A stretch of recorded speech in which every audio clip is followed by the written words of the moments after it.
anatina fotoam-bavaka dia tsy manatrika fotsiny ianao fa tena miasa ianao dia mankasitraka anao zay voainy malalaka ho anao fanamason'izao fotoam-bavaka izao mba hiasanao tanteraka ao anatinay tsirairay avy, hiasanao tanteraka amin'izay rehetrarehetra ho atao eto, ho voninahitry ny anaranao ary ho fampandrosoana ny fanjakanao ao anatinay tsirairay avy.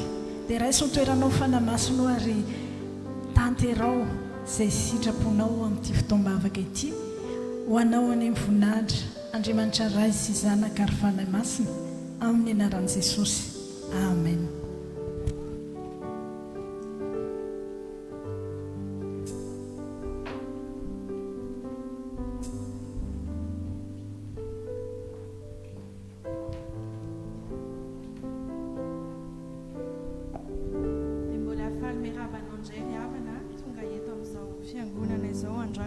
Zao fanatrehan'Andriamanitra izao alohan'ny hipetrahanao dia mba harabao ny manodidina anao dia teneno izay finaritra ao mahita anao indray androany.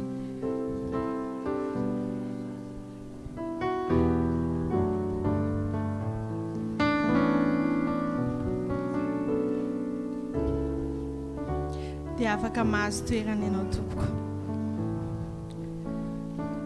Faly indrindra izahay ry havana mbola tafahoana sy mbola mahita anao tonga eto indray androany. Eto amin'izao fotoam-bavaka izao tsy tonga ianao ho anay, tsy tonga ianao ho an'izao fiangonana izao, tsy tonga ianao ho an'ny olona manokana, fa tonga ianao ho an'ilay Andriamanitra velona tompontsika eto. Faly izahay fa mbola isika velona inandray no mbola tafahoana eto androany.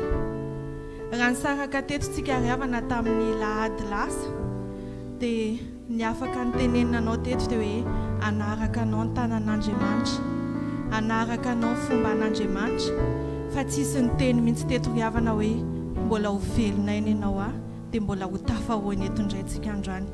Andriamanitra ihany ry havana ny mahalala izany. Andriamanitra ny mahalala ny fetrany tsirairay, Andriamanitra ny mahalala ny hatrezany aina omeny hatrezany aina omeny anao. Dia raha tonga eto tsika androany dia andao hisaotra anazy satria mbola nomeny tombona aina indray ka afaka tonga eto amin'izao fotoam-bavaka izao. Androany ihany koa ry havana alahady farany volana Jolay, alahady farany volana toy ny efa hitaizanantsika eto, alahady hoentintsika hisaorana an'Andriamanitra, alahady anaterantsika fanatim-pisaorana. Fanatim-pisaorana ry havana tsy vola alony fa ny momba antsika, ny tenantsika, ny amintsika rehetra. Izay vao izay zavatra mety hoe materiel afaka atolotrao sy omenao fisaorana an'Andriamanitra.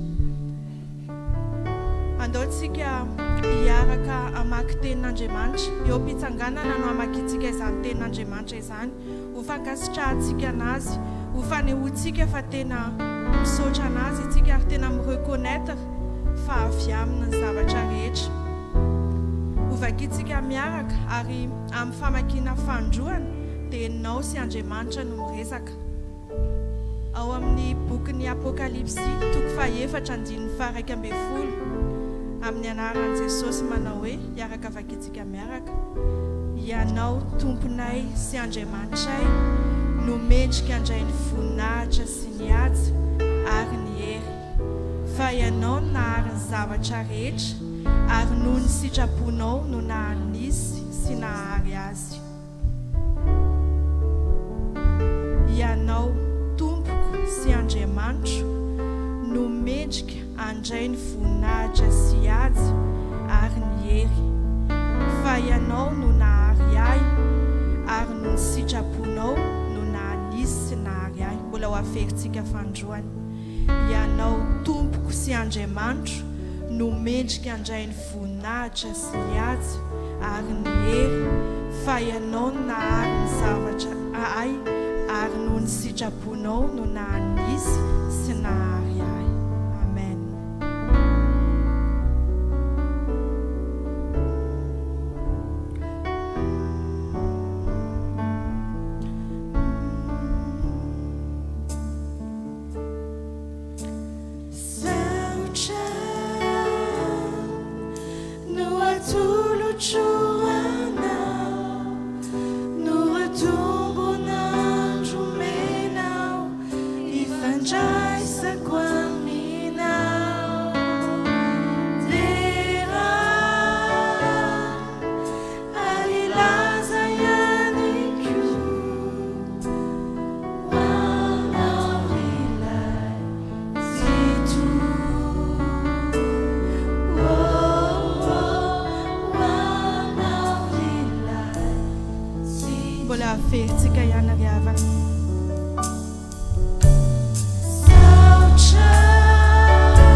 Azy fa mbola nomeny tombony indray ianao androany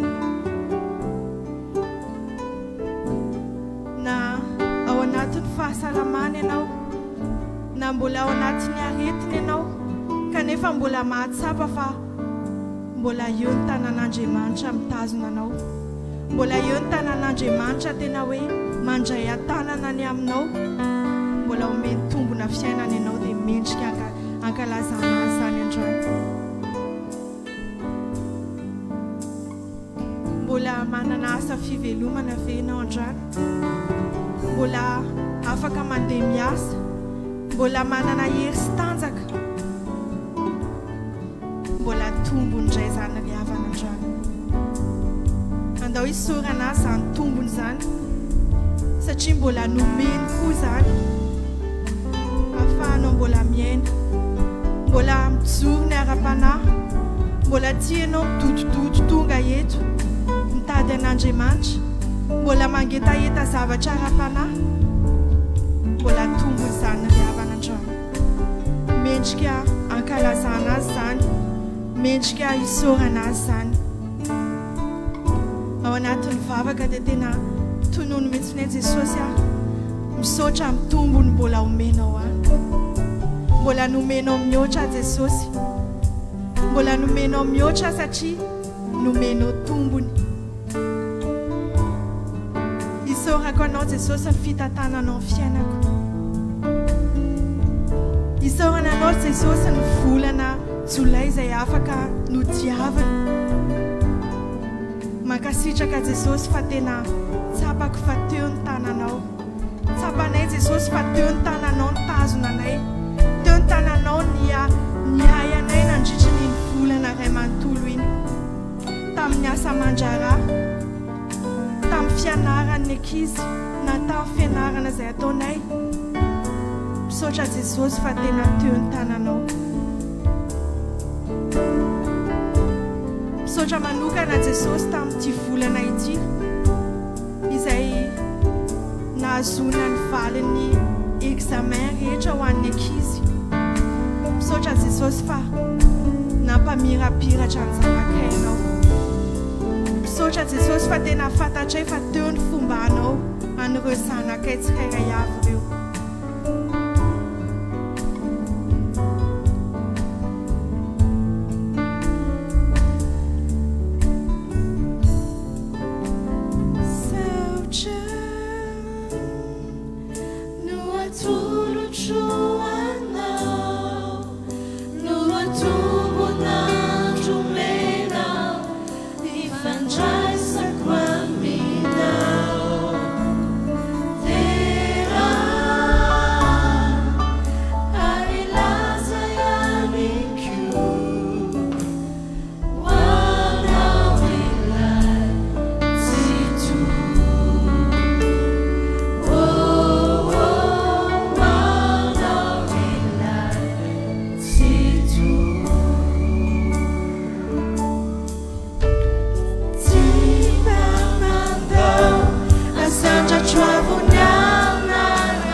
Nomeny anao zany zavatra rehetra mety hoe mba nitany saintsika teo zany dia tsy nomeny anao ho anao alony fa nomeny anao mba hiverenanao aminy, nomeny anao mba ahafahanao mifandray aminy satria tiany anao hifandray aminy isan'andro isan'andro.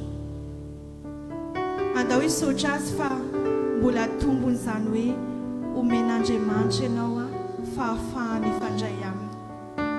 Misy efa tara loatra izay vao mangetaheta hoe te hifandray amin'Andriamanitra.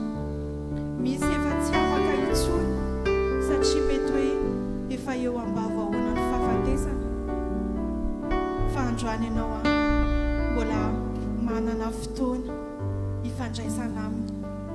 Andao ankasitraka azy fa manina moa ry havantsika hoe mila mifandray aminy satria izy ireny no mahavita ny fiainanao.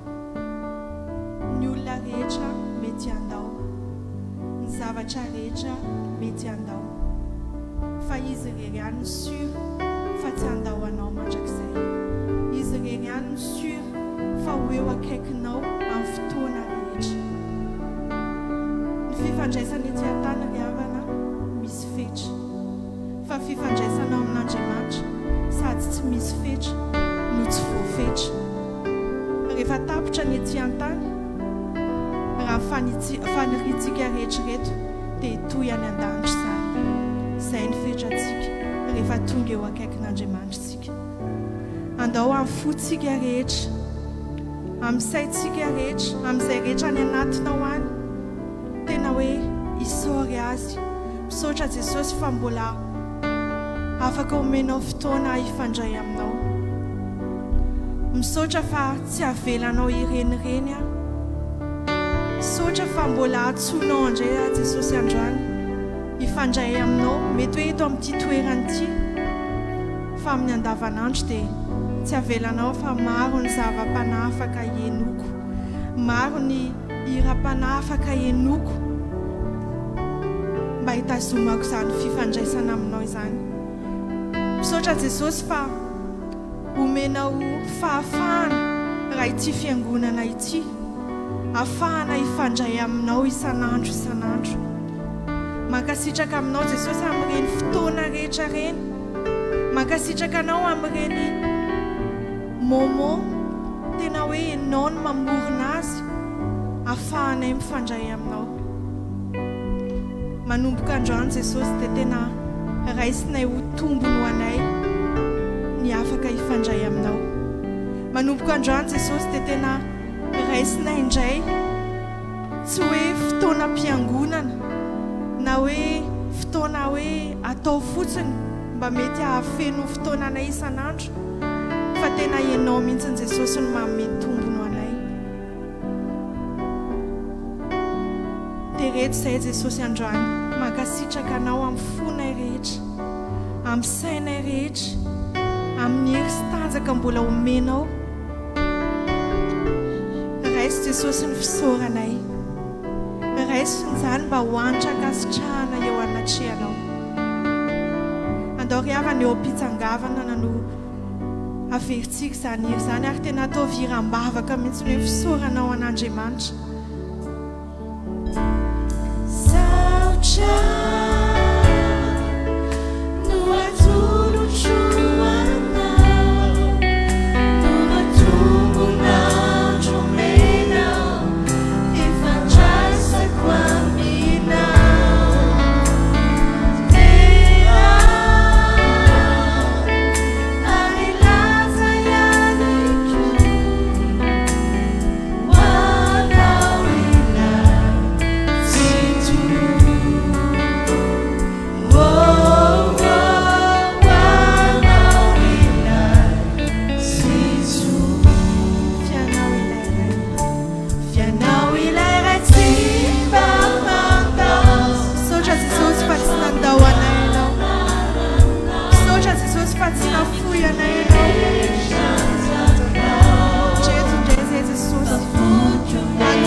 Ifandray tsy misy fetraka amin'Andriamanitra tsika ry havana dia mila mampandroso azy ao amin'ny fiainantsika, mila mifanerasera aminy amin'ny fotoana rehetra.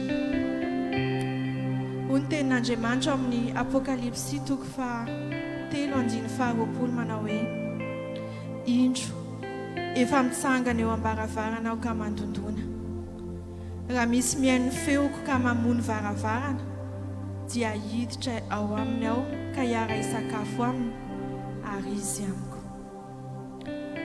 Io tenin'Andriamanitra io ry havana dia Jesosy Kristy no nanoratra ho an'ny fiangonana tao Laodicea amin'izao vaninandro iainantsika izao, dia any Turquie izy io. Soratan'Andriamanitra io Laodicea dia tanàna mpanan-karena ary mpamokatra kolira fanasitranana maso. Ara-panahy dia hitan'i Jesosy hoe ny hevitra ny tena ny teny efa ho tafavoaka be Laodicea, efa ambony manana fahamboniana ara-panahy, nanambony tena ary neritreritra ny tenany hoe efa mahiratra ara-panahy. Saingy Jesosy nahita ry havana fa Laodicea dia matimaty ara-panahy. tsy araka ny eritreretany Laodicea azy ny zavatra hitan'i Jesosy. Ary io ten'Andriamanitra io no nambaran'i Jesosy hoe indro efa mitsangana eo ambaravarana. Ampiasaintsika matetika io ten'Andriamanitra io ry havana, eritreretintsika hoe ho an'ny olona tena mbola tsy mahafantatra an'i Jesosy, ho an'ny olona mbola tsy nandray an'i Jesosy. Fa ny tena marina ho asy ho anao io teny io.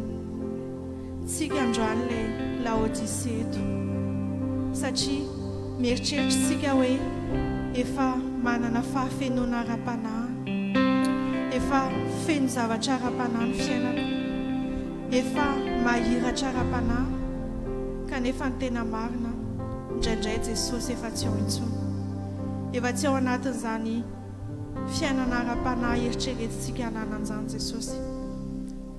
Dia amin'ity androany ity ry havana, Jesosy mandondona eo ambaravarany fonao, eo ambaravarany foko, mbola omeny Jesosy tombony indray tsika androany. Andao androany anaiky andray ny feo an' Jesosy mandondona eo ambaravarany fotsika.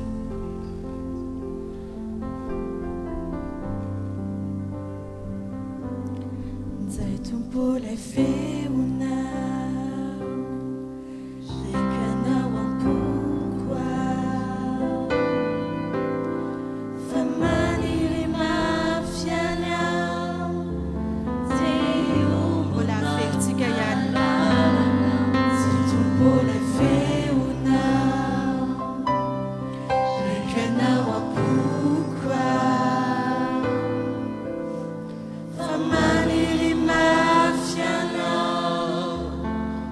mbola averitsika ihany.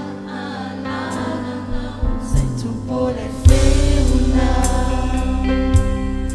rekanao am-poko aho,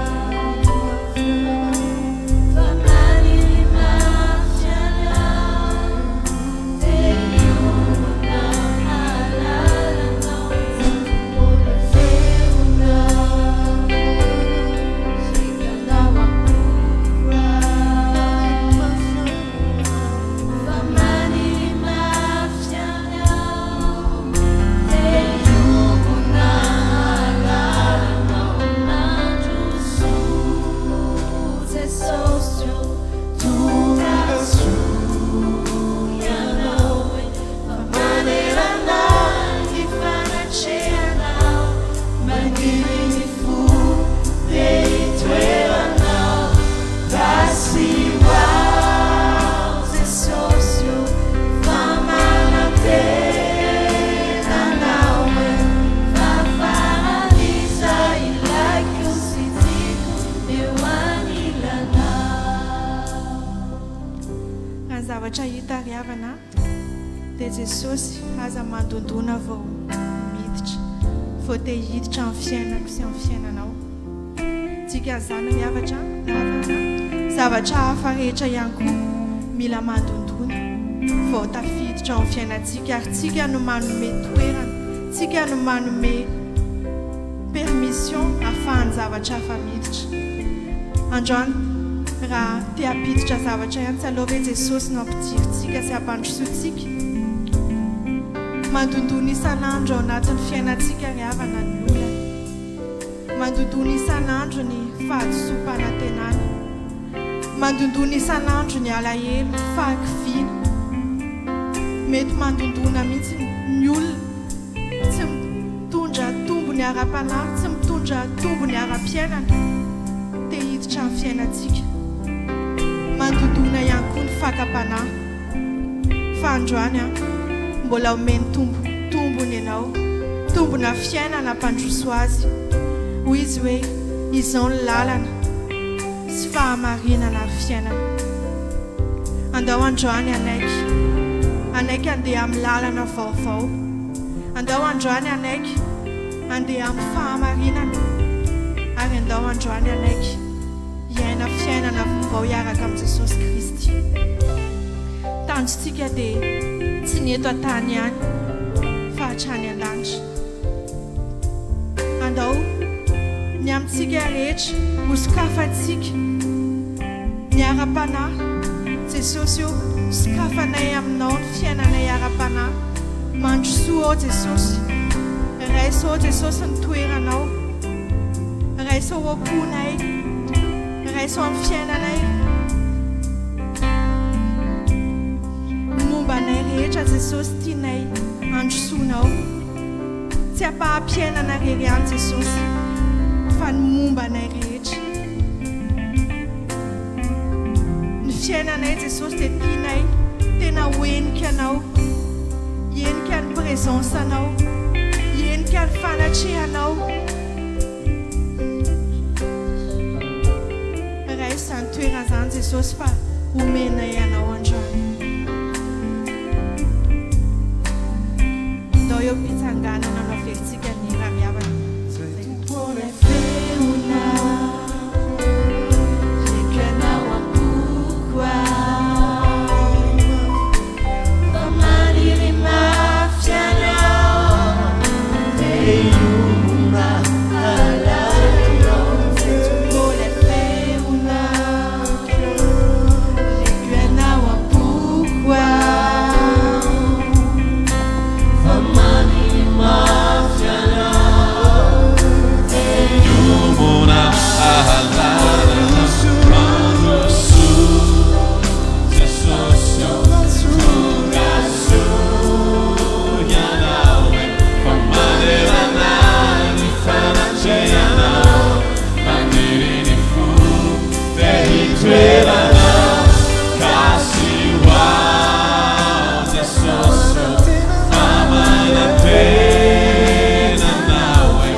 zavatra mbandra ndraiky ny zavatra tadiaviko fa androany Jesosy io androany dia enao no hitahitako voalohany indrindra mihoatra ny zavatra rehetra enao no antenaiko mihoatra ny zavatra rehetra enao no antenaiko ambony ny zavatra rehetra Jesosy io dia raiso ny toerana fa mba dia hampanjakanao ato anatiko Jesosy io misy valambavaka mety andrasiko rehefa manontona ny amam-bolana nandritra ny fotoana maro fa androany Jesosy io mbola tsy valambavaka no mba tiako omeny ny fiainako fa nikasika ao ny fiainako mba tena hofeno anao mba ho fonenanao ny ao anatiko ao Jesosy dia tanysinao mihitsy hoe Jesosy io tena faran'izay ilaiko indrindra ianao Jesosy faran'izay ilaiko indrindra ianao ambony ny zavatra rehetra Jesosy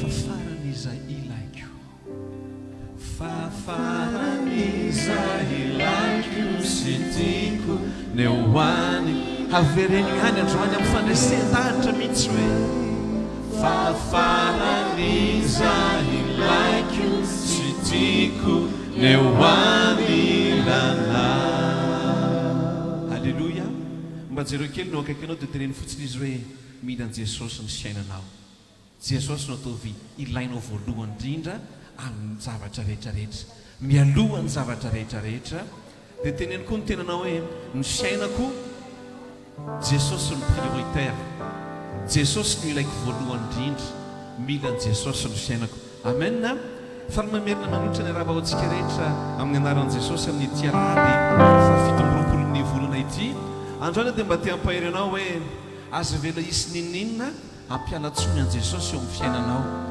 misy zavatra be dehibe mety handaly misy zavatra be dehibe oreny ny sofinao misy zavatra be dehibe hiatraika amin'ny fiainako sy amin'ny fiainanao fa androany aza vely reny ampisaraka anao amin'Andriamanitra fa ataovy reny vao may atonga sy atonga anao ho tafakambana amin'Andriamanitra dia teneno reny tenanao hoe Jesosy eo manomboka androany dia amafisiko indray fa tsy avelako misy ninoninona tsy avelako nizaniza ampisaraka ahy aminao resemo fandresen-dahatra dia mba hitety olona roso telo ianao dia mba teneno reny manodidina anao hoe ninoninona mandalo hoe aza vele misy ampisaraka anao amin'Andriamanitra hiparitaka kely vetivety tsika rehetrarehetra teneno mihitsy izy aza vele isy nininona ampisaraka anao amin'Andriamanitra hoe aza vela na iza ampisaraka anao amin'Andriamanitra ninoninona miseho aza mba misaraka amin'Andriamanitra mihitsy hoe dia sady hitetana antsika ao anatin'ny zava-maneno dia hiaraka hideran'Andriamanitra dia ilazitsika hoe tsy misy asaraka halleloia amin'ny fity hafatanana amin'ny fandresen-dahatra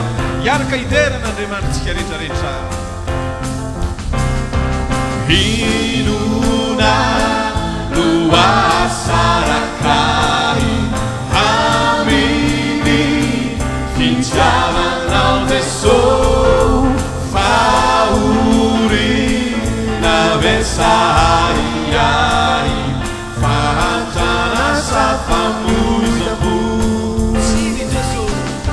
tsiri Jesosy tompo befitia saotsy mivadika aminao famandrak izay doridoria saodiana inona no asaraka amin'ny fitiavanao Jesosy inona no asarakahy aminy fitiavanao Jesosy susila zasy fankapanay saharena zavamu lazao androany hoe tsisy Jesosy io tsiry Jesosy toky befitia zaho tsy mivadika aminao famandraky izay doridoria zaho lazao androany inona no asaraka amin'ny fitiavanao Jesosy inona no asarakahy aminy fitiavanao Jesosy sabatra safanenjey amafy samosary adibe manjo tsiry Jesosy tompo befitia zaho tsy hisadika aminao famandraky izay doridoria zaho dia inona no asaraka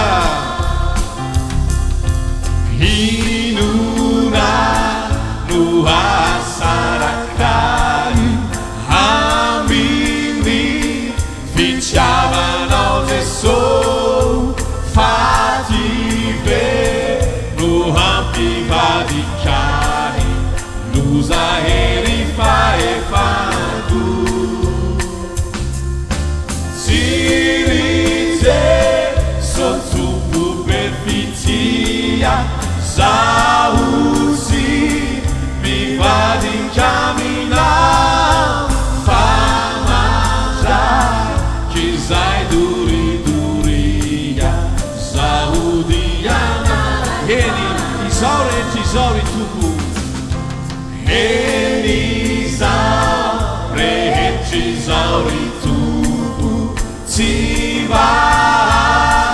asaraka aminao ninona anjoity mpanompo dia hijoro tsy andao anao lazao androany hoe velona ho tompo eny maty dia tsy mivadika aminao ianao no velonao anaty kadoriny avereno androany velona ho tompo eny maty velona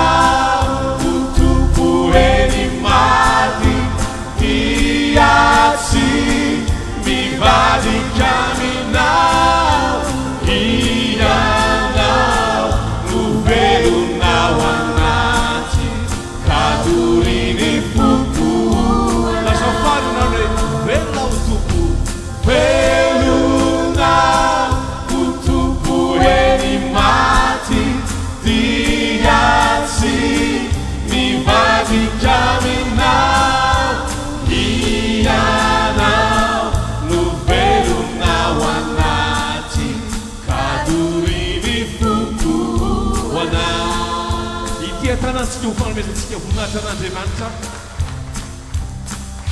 tena marina ve zany tononkiro zany hoe velona ho tompo eny marina tsy saraka amin'Andriamanitra za sy anao sabatra ve sa fanenjehana ve tsika na rehefa somary mafimafy kely ny ady a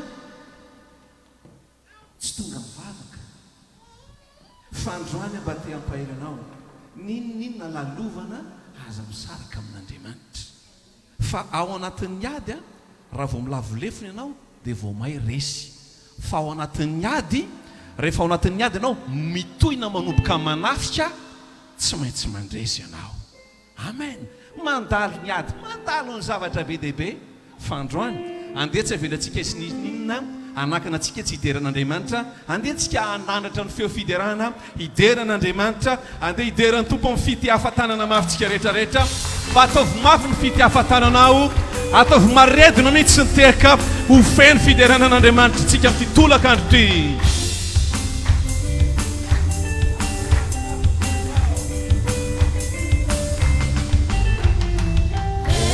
no fiderananao izahay raha eo ka misaotra anao hoe no nisoa seseny zay nampafina ho anay ka misaotra anao hoe feno fiderananao feno fiderananao izahay raha eo ka misaotra anao hoe no nisoa seseny zay nampafina ho anay ka misaotra anao hoe misaotra anao izahay fantiavina hoe fiderana no ety misaotra ny anarana hoe ny ampalinay no indro asehonay misaotra anao ilainay misaotra anao izahay fantiavina hoe fiderana no ety misaotra ny anarana hoe ny ampalinay no indro asehonay misaotra anao ilainay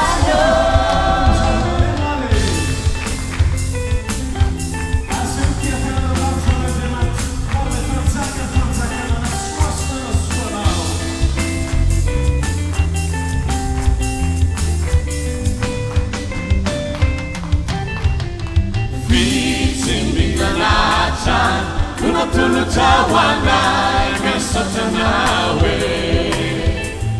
fare ukisaolana uyalanai mihira misaotra anao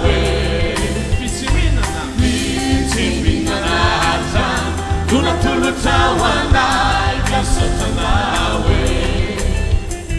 fare ukisaolana uyalanai mihira misaotra anao misaotra anao izahay fantiavina hoe fiderana no ety misaotra ny anarana hoe ny ampalinay no indro asehonay ka misaotra anao asoratony tompo anatin'ny zava-manena am'izao fotoan'izao hiteksika rehetrarehetra izahay fantiavina hoe fiderana no ety misaotra ny anarana hoe ny ampalinay no indro asehonay ka misaotra anao ao anatin'ny zava-manena hifaly anao hitiatanany anao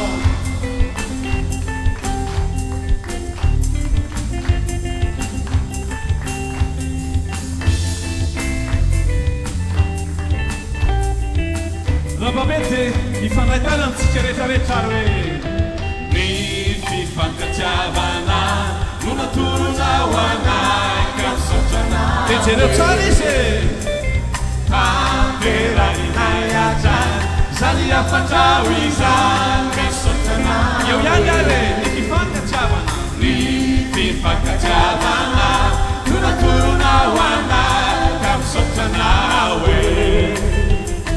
tanteranay atrany zany afatrao izany eo le tana hoasandratsika tanatsika dia ilahtsika misaotra anao izahay fantiavina hoe fiderana no ety misaotra ny anarana hoe ny ampalinay no indro asehonay ka misaotra anao miraika eo ihany misaotra anao izahay fantiavina hoe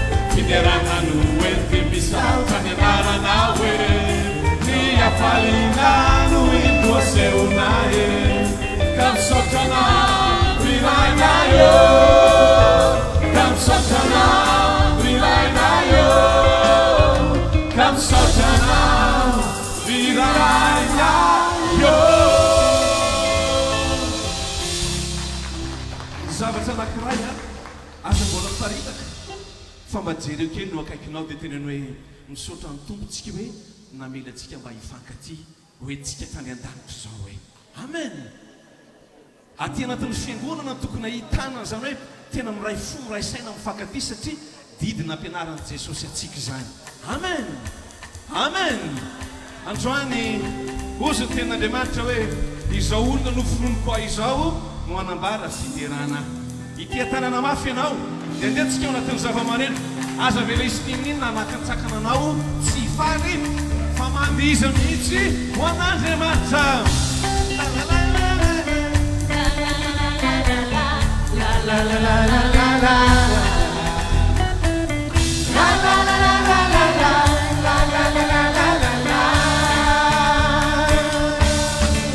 Je chanterai de tout cœur le merveilleux de mon Jésus, mon Seigneur. Il m'a ôté les ténèbres, il m'a délivré de tout péché. Je chanterai de tout cœur le merveilleux de mon Jésus, mon Seigneur. Il m'a ôté les ténèbres, il m'a délivré de tout péché. Mon papa est fidèle, il ne m'abandonne jamais. Je n'ai plus rien à craindre, car mon Dieu m'a fidèle. Mon papa est fidèle, il ne m'abandonne jamais. Je n'ai plus rien à craindre, car mon Dieu m'a fidèle.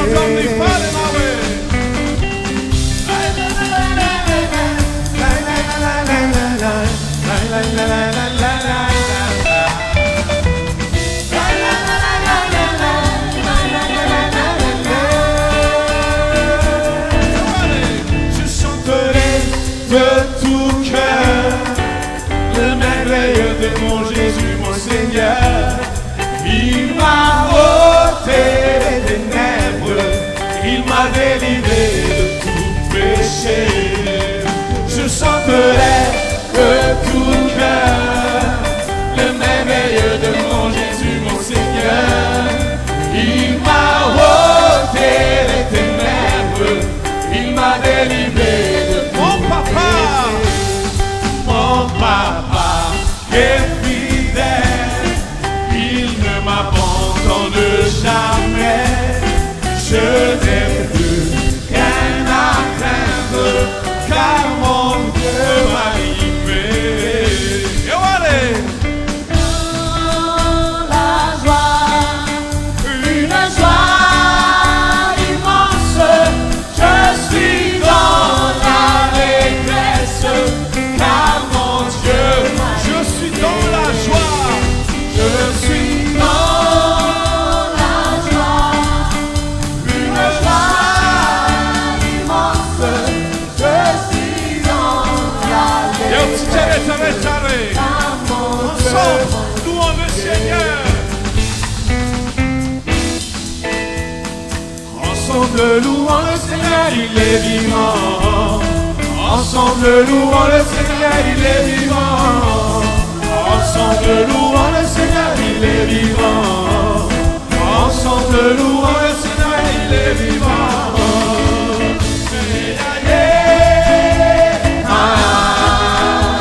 Louons le Seigneur, il est vivant.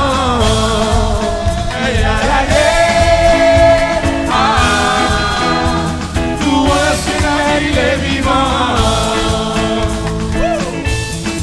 Ah, c'est où le petit palina, allez. Vas-y, les cœurs d'un quelqu'un. On sera toujours ensemble, oui. Alléluia. Et allez, ensemble. Louons le Seigneur, il est vivant. Ensemble, louons le Seigneur, il est vivant. Ensemble, louons le Seigneur, il est vivant. Ensemble, louons le Seigneur, il est vivant.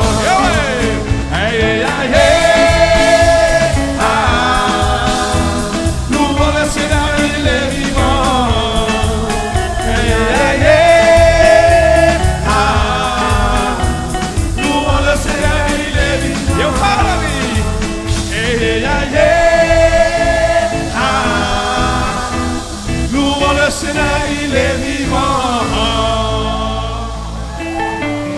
alleluia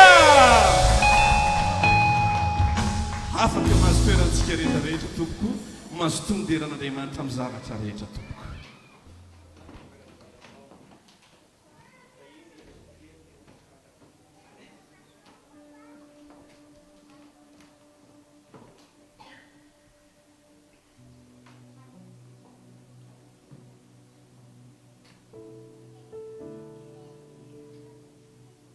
merina ny arahaba ho antsika rehetra amin'ny anaran'i Jesosy amin'ity androany ity izay malala fahitanao Andriamanitra.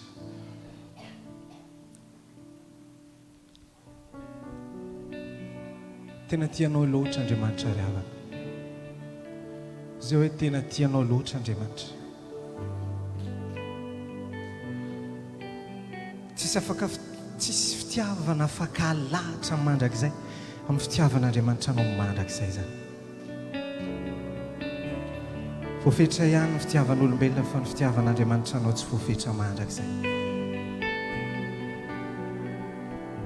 Ao anatin'ny lahady faran'ny volana tahaka an'izao dia fotoana manokana izay natokany fiangonana mba hanaovana fanatim-pisaorana hankasitranan'Andriamanitra ny amin'ny fanasoavan'Andriamanitra rehetra ny amin'izay rehetra nataon'Andriamanitra tamin'ny fiainantsika.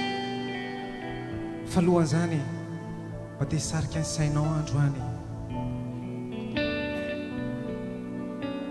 Fa raha misy zavatra tsy navelan'i Jesosy ho adinodoiny fotsiny tamin'izao dia tamin'ny fotoana izay nanehoany ny fitiavany ho azy ho anao teo amin'ny hazo fijaliana. Raha-pahatonga anazy ny laza ny bokin'ny Korintiana voalohany toko faha 2:4-20 vakitsika ilay teny amin'ny anaran'i Jesosy manao hoe ary rehefa nisaotra izy dia novakiny ka hoy izy tia ny tenako ho anareo izao no ataovy fahatserovana. Inona raha tian'Andriamanitra ho tsarovana? Inona ny tiany Jesosy ho tsarovana? Ataovy izao, averimbereny izao mba ho tsarovanao mandrakizay ny fitiavako anao. Jaona toko 5:17 tsisy manana fitiavana lehibe noho izao teny manolotra ny ainy ho an'ny sakaizany. Averimberiko foana ty fahatsapany ty mba hanaraka anao mandrakizay.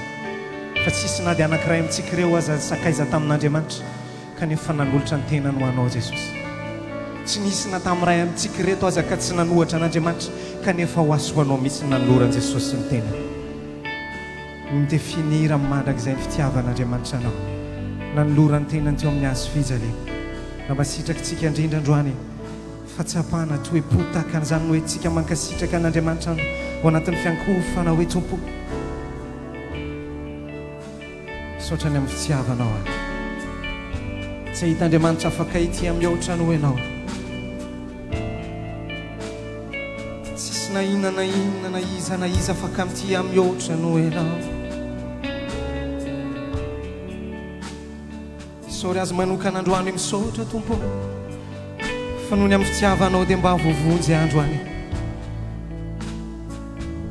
Sahle nanohatra anao, sahle nanenjika anao, sahle nankala fivavahana raha ny tokony ho izy Andriamanitra, raha ny momba ananjerena, raha ny momba anjerena Tompo, tsisy antony tokony hitiavanao fa ambony lavitra no hotako, ambony lavitra no ny heiko, ambony lavitra no fahatsoko sy ny tsy fahatanterahako rehetra ny fitiavanao. Dia saotranao izay andro, dia saotranao ny amin'ny fitiavana. Anao mba hipololotra fankasitrana ny amin'ny fitiavan'Andriamanitra fotsiny andro.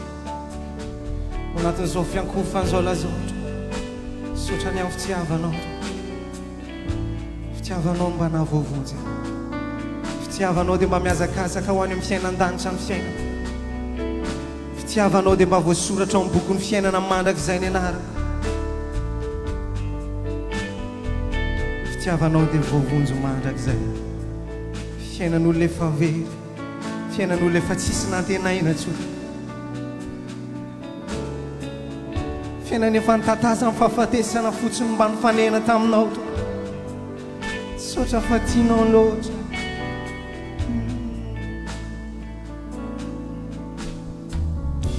Tsy mety anao fanidina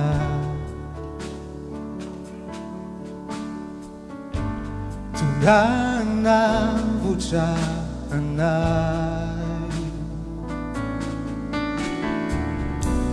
nilaozanao nilanitra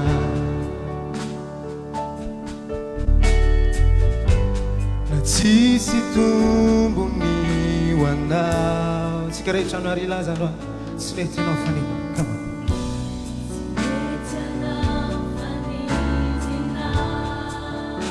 navotraanay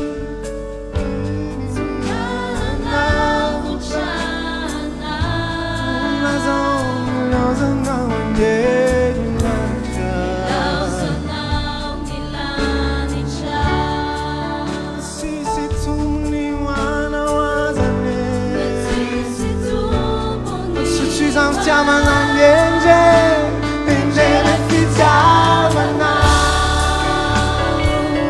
fitiavana nomenao atompo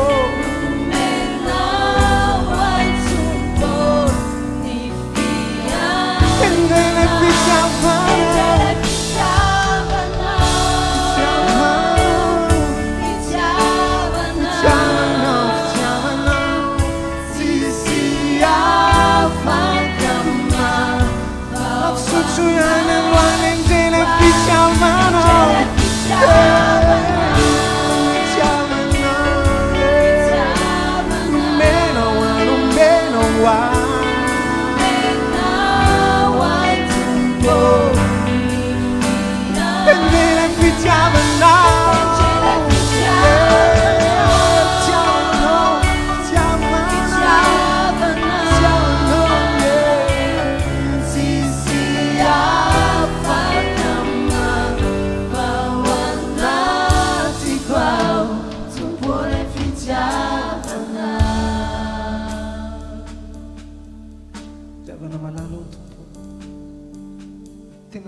fananana ny zavatra rehetra ny voninahitra sy ny fahatsarana rehetra nisy tao an-danitra daholy fiankohofany anjely nananan'izany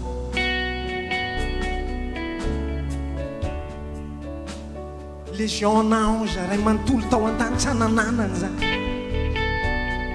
fangaza asianao important lavitra no zany tsy maintsy nidiny izy mba hamoniny ainy ho asoanao teo amin'ny azy fizany tian'Andriamanitra loatra ianao tiako mampatsiahanao androany tian'Andriamanitra loatra ianao nady lalovanao tsy lehibe noho ny fitiavan'Andriamanitra anao zany prise moyenanao androany tsy lehibe noho ny fitiavan'Andriamanitra anao androany ny preuve rehetra lalovan'ny fiainanao androany tsy lehibe noho ny fitiavan'Andriamanitra anao zany nampolifa ilahatra sy itoy arany nisan'ny olona mpanezika anao te ilaza aminao androany tsy lehibe noho ny fitiavan'Andriamanitra anao zany mety ozy anao hoe mandalo fahasahiranana androany tsy maninona fa te ilaza aminao koa tsy lehibe noho ny fitiavan'Andriamanitra anao zany tian'Andriamanitra loatra ianao ny tsara indrindra mihitsy ny nafoino anao na dia ratsy indrindra azy asenao mendrika indrindra mihitsy ny nafoin'Andriamanitra mba ho asoanao na dia farany tsy mendrika indrindra azy asenao fa izy sika saintsainy fitiavan'Andriamanitra anao androany hoe toaka sitraka azy fotsiny amin'ny fiandroantena tsisy ninona fakahazavanyizany mandrak'izay ry havana tsisy ninona fakahazavanyizany mandrak'izay andao hisotra fotsiny misotra tompo ny amin'ny fitiavanao lehibe loatra ny fitiavanao tsara loatra ny fitiavanao tena mety amiko ny fitiavanao afa misotra tompo vetsika hatramin'ny voalohany herandro lazao ny fonao rehetra tsy nety ianao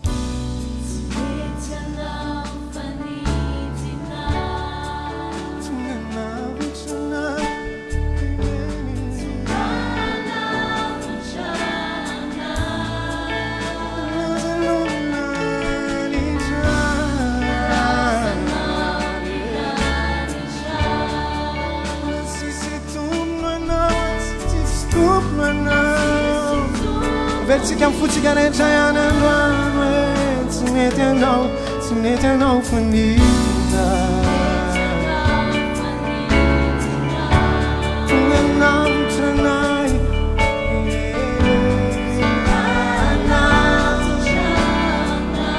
tsara indrindra ny lozanao tsara indrindra ny lozanao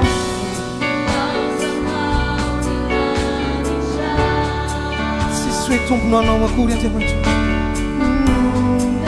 Sereja matsiaro an'izany fitiavan'izany anandra tanàna iantsoantso enjela fitiavana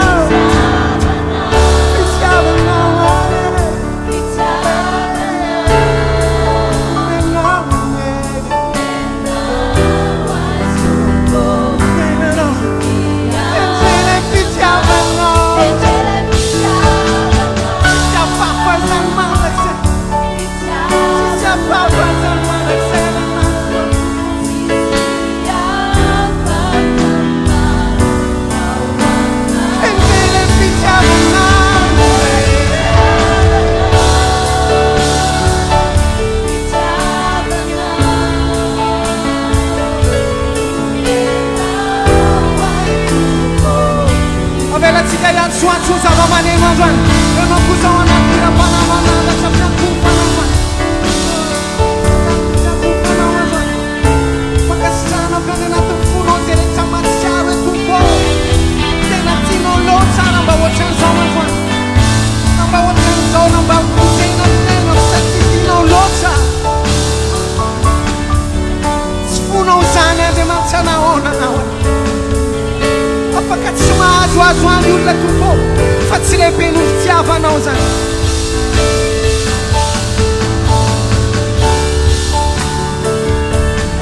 Afakalana ny fiainako daholo Andriamanitra zay rehetra mety ilaiko zay rehetra mety fantatro fa ilainy fiainako fa no mbola eo ny fitiavanao tsy afaky norava mandrakizay aho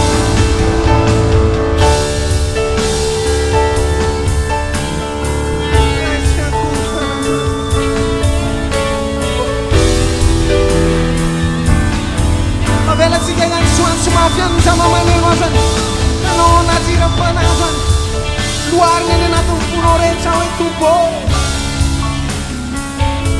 siapa mau ye babu punjaban, siapa mau ye babu surat jangan buku jangan nama sentar.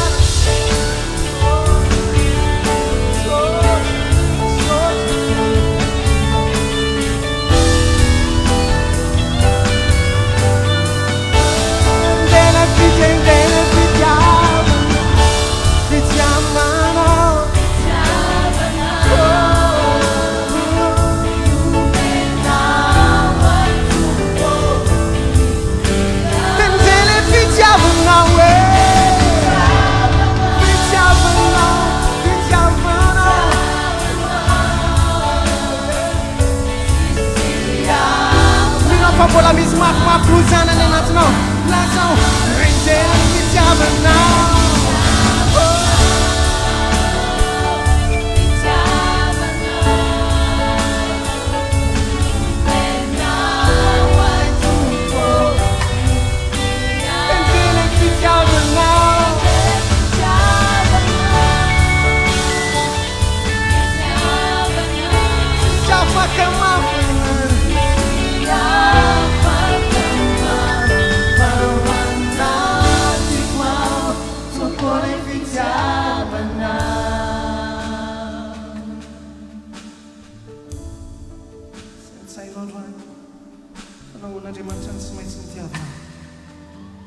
Sainao androany fa maninana tsy maintsy zany no tianao Andriamanitra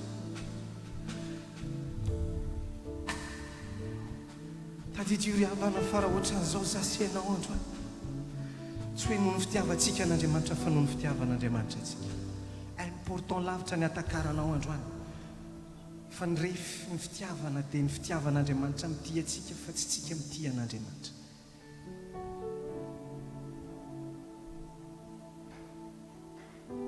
azavela ireare zany any anatinao hoe ohatran'izao anao androany satria tia an'Andriamanitra no averimbery anao any anatin'ny fonao sy ny sainao sy ny fananao fa ohatran'izao ianao androany satria tia anao loatra Andriamanitra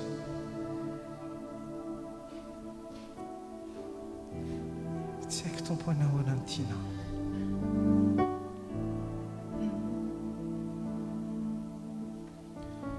tsy haiko tompo asa nahoana no tianao sany tsy tianao tsy haiko tompo tsy haiko azavaina zavaina petsika ianarana tsy haiko tsy haiko tsy haiko tsy haiko tompo nahoana no tianao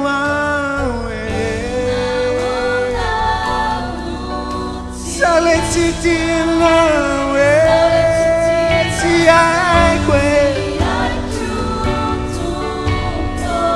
tsy haiko azavaina manak'izay Jesosy koa mbola veritsika ihany androany tsy haiko tompo tsy haiko fanahoana tsy maintsy za fanahoana tsy maintsy za fanahoana tompo sangeka olona tsy tianao tsy haiko tsy haiko azavaina tsy haiko azavaina no pitsanganatsika rehetra miara iantsoato pitele fitiavana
Bokon'ny Romanina toko fahavalo andin'ny faraka amin'ny telopolo sy ny faharoa amin'ny telopolo ny anaran'i Jesosy somanao hoe inona ary no lazaintsika ny amin'izany zavatra izany raha Andriamanitra no momba antsika iza no atohatra antsika andin'ny faharoa amin'ny telopolo izay tsy niaro ny zanany lahy fa nantolony hamonjy antsika rehetra izy tsy omeny antsika miaraka amin'izany maimaim-pona koa ve ny zavatra rehetra tsy omeny atsika maimaim-pona miaraka amin'izany koa ve ny zavatra rehetra. ianao n'olona sambatra indrindra tian'Andriamanitra ariavana tsy ny zanany fotsiny no omeny anao fozy izy hoe menanao maimaim-pona koa ny zavatra rehetra. tsisy tokony hampahory anao zany, tsisy situation tokony hampahory zanak'Andriamanitra zany, fa na ny zanany aza dia nafony mba ho anao solution amin'izay fiainana tadiavinao androany misy eo amin'Andriamanitra.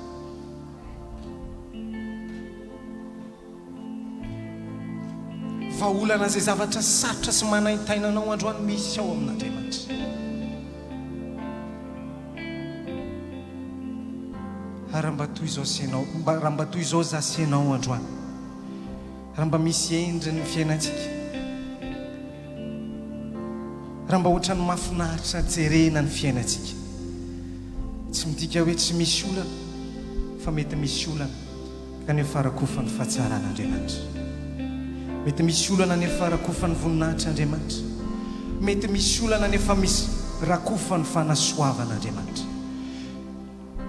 ao anaty fankasitrahana, ao anaty fiankofan'androany, tao mba hiary hisaotra an'Andriamanitra manoka, fa nyrefy ny fitiavan'Andriamanitra anao, nyrefy ny famindrampon'Andriamanitra ny fiainanao, nyrefy ny fitiavan'Andriamanitra anao, nyrefy ny fiantran'Andriamanitra ny fiainanao, nyrefy ny fitiavan'Andriamanitra anao, nyrefy ny fanasoavan'Andriamanitra, nyrefy ny fitiavan'Andriamanitra anao, nyrefy ny fitahian'Andriamanitra ny fiainanao. Sany mahatonga antsika tsy matahotra manandrika ho avy, satria misy fanasoavan'Andriamanitra manaraka ny fiainantsika. Tsy voazao Andriamanitra nanasoa ny fiainako sy ny fiainanao, ary tsy hijanona amin'izao fotsiny Andriamanitra fa mbola hitoy hanasoa ny ho avinao ray manontolo.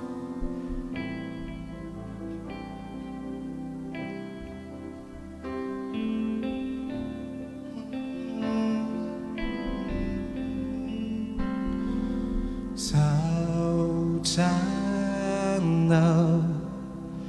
loaranony izay retranako, misaotrana tompo tsito,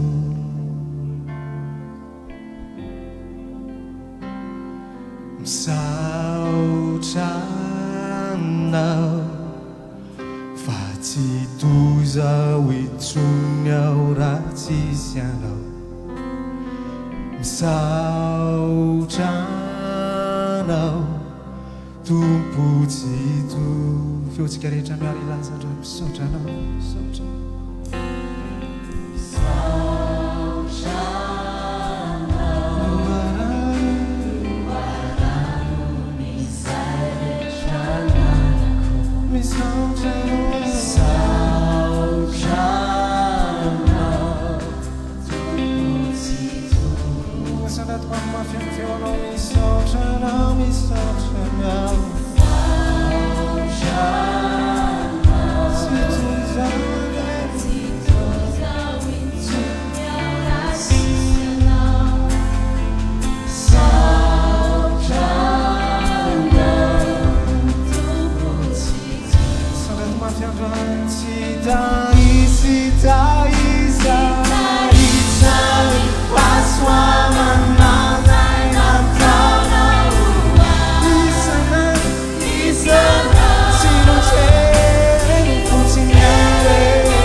Velan'Andriamanitra ho amin'izao fotsiny izany fiainanareo mianakavy,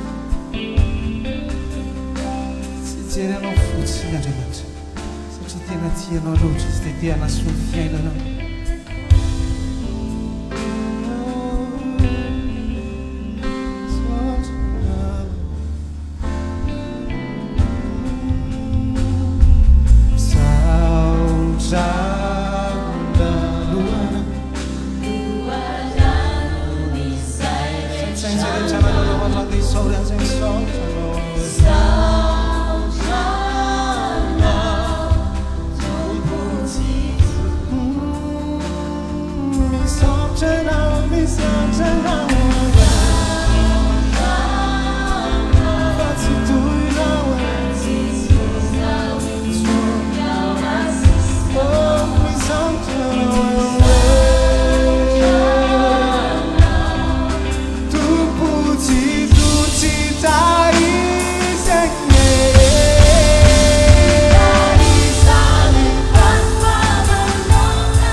Mametenao fitsanganantsika rehetra anaranandatanana kasitraka ny tompo fotsiny androany ao anatin'ny rapanantsika rehetra nisaotra n'Andriamanitra misaotra tompo misaotrany amin'izay rehetra nataonao tamin'ny fiainaka misaotrany amin'izay rehetra navelanao nitranga tamin'ny fiainaka misaotra tompo misaotranao aho misaotranao aho misaotrany amin'ireo fakakana rehetra navelanao nitranga tamin'ny fiainaka misaotranao aho samy mananatra ny feony androany samy mibabaka androany mananatra ny tompo sanatekizy androany hoe misotranao aho sotrany zao tsony alasevana efa rava efa posika ny tenako natsikevana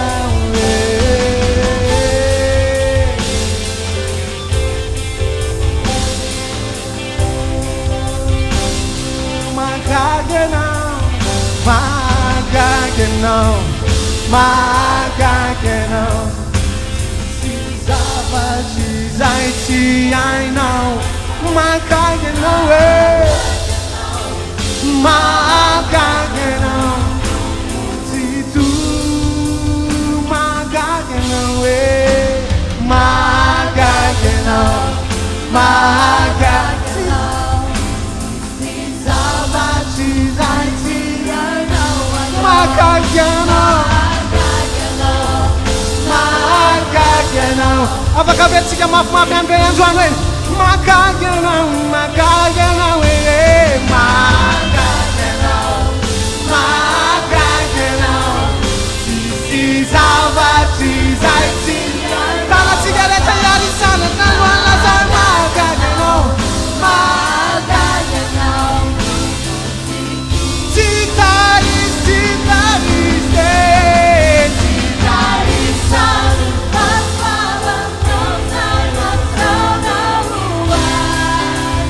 Lisa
raha eo misaotranao amin'ny anaran'i jesosy izay satria ianao ilay ray mitsinjo anay na mbola tsy nisy akory azy izay dia efa fantatrao na dia mbola tsy nisy akory azy izay dia efa fantatrao ny momba nay rehetra ny hoavinay manontolo dia tao anatin'izay fotoana rehetra ny ainanay hatramin'ity segondry ity dia teo foana ianao nanolotra izay rehetra ny ilainay na ny ara-panaza ny ara-piainana izay rehetra nananay izay rehetra mbola tafajanona amin'ny fiainanay izay voazona amin'ny fiainanay dia ianao ny loharanony ary ianao ny aviny androany ihany koa satria Andriamanitra mpitsinjo anay ianao mpiay anay dia manana teny manokana ho anay indray efa nomaninao talohany namoronanao an'izao tontolo izao dia efa nanomana teny ho anay indray ianao androany satria te hitondra anay lavitra dia mankasitraka izay mba hosoro manokana fa namasonao mpanomponao izay hitondra ny teninao ary atao fitaovana izy androany hikorianan'izay rehetra tianao omena anay ara-panahy dia mba homany koa ny fonay tsirairay avy andray ny teninao ka okanao fa namasina no hiasa ao anatinay anokatra ny fanindrinesana ara-panahy rehetra mba hovoarainay izay tianao omena anay androany dia sakafo-panahy izay tianao hitombonay indray anatrika ny ho avy na ara-panahy zany na ray-piainana dia hovoninahitra ao aneny teny izay omenao anay androany amin'ny anaranao Jesosy Kristy. Amen.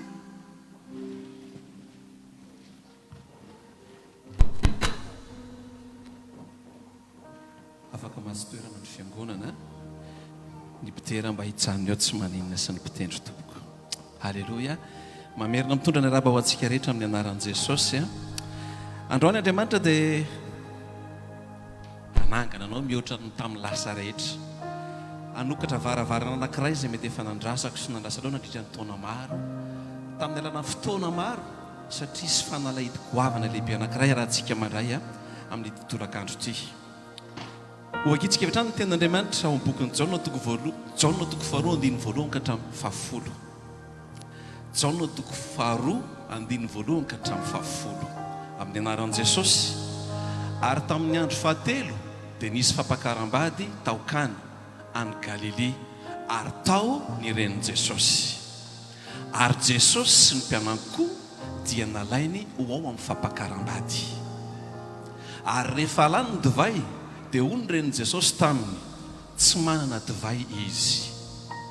Hoy Jesosy taminy ravehivavy, moa mifaninona akory izaho sy anao, tsy mbola tonga ny fotoako. Fa hoy ny reny tamin'ny mpanompo, atao izay asainy ataonareo. Ary nisy ny vato enina mahalany rano indroa na intelo ny vata avy nipetraka teo ho fanadiovana araka ny fanaon'ny Jiosy. Dia hoy Jesosy taminy, hoy Jesosy aminao, hoy Jesosy amiko androany, feno rano ny siny, feno rano ny siny dia nofenony hatramin'ny molony. Ary hoy Jesosy taminy, tovozy amin'izao ka ento ho eo am-pandahatra ny fanasana dia nentiny. Ary raha nanandrana ny rano tonga divay ny mpandahatra ny fanasana nefa tsy nalala izay niaviny, fa ny mpanompo izay nanovony rano nalala dia niantso ny mpapakatra izy. Ka nanao taminy hoe araka ny fanaon'ny olona dia ny divay tsara no arosony aloha, ary rehefa misotro be ny olona dia avao izay ratsiratsy kokoa, fa ianao kosa dia efa nitahira ny divay tsara ambaraka ankehitriny. Ny andininy fafito ny tena ho raisitsika, feno rano ny siny. Ohatrany hoe zavatra tsisy dika ny fieritreretantsika n'izany, ohatrany hoe ndana matsaka, feno rano ny siny.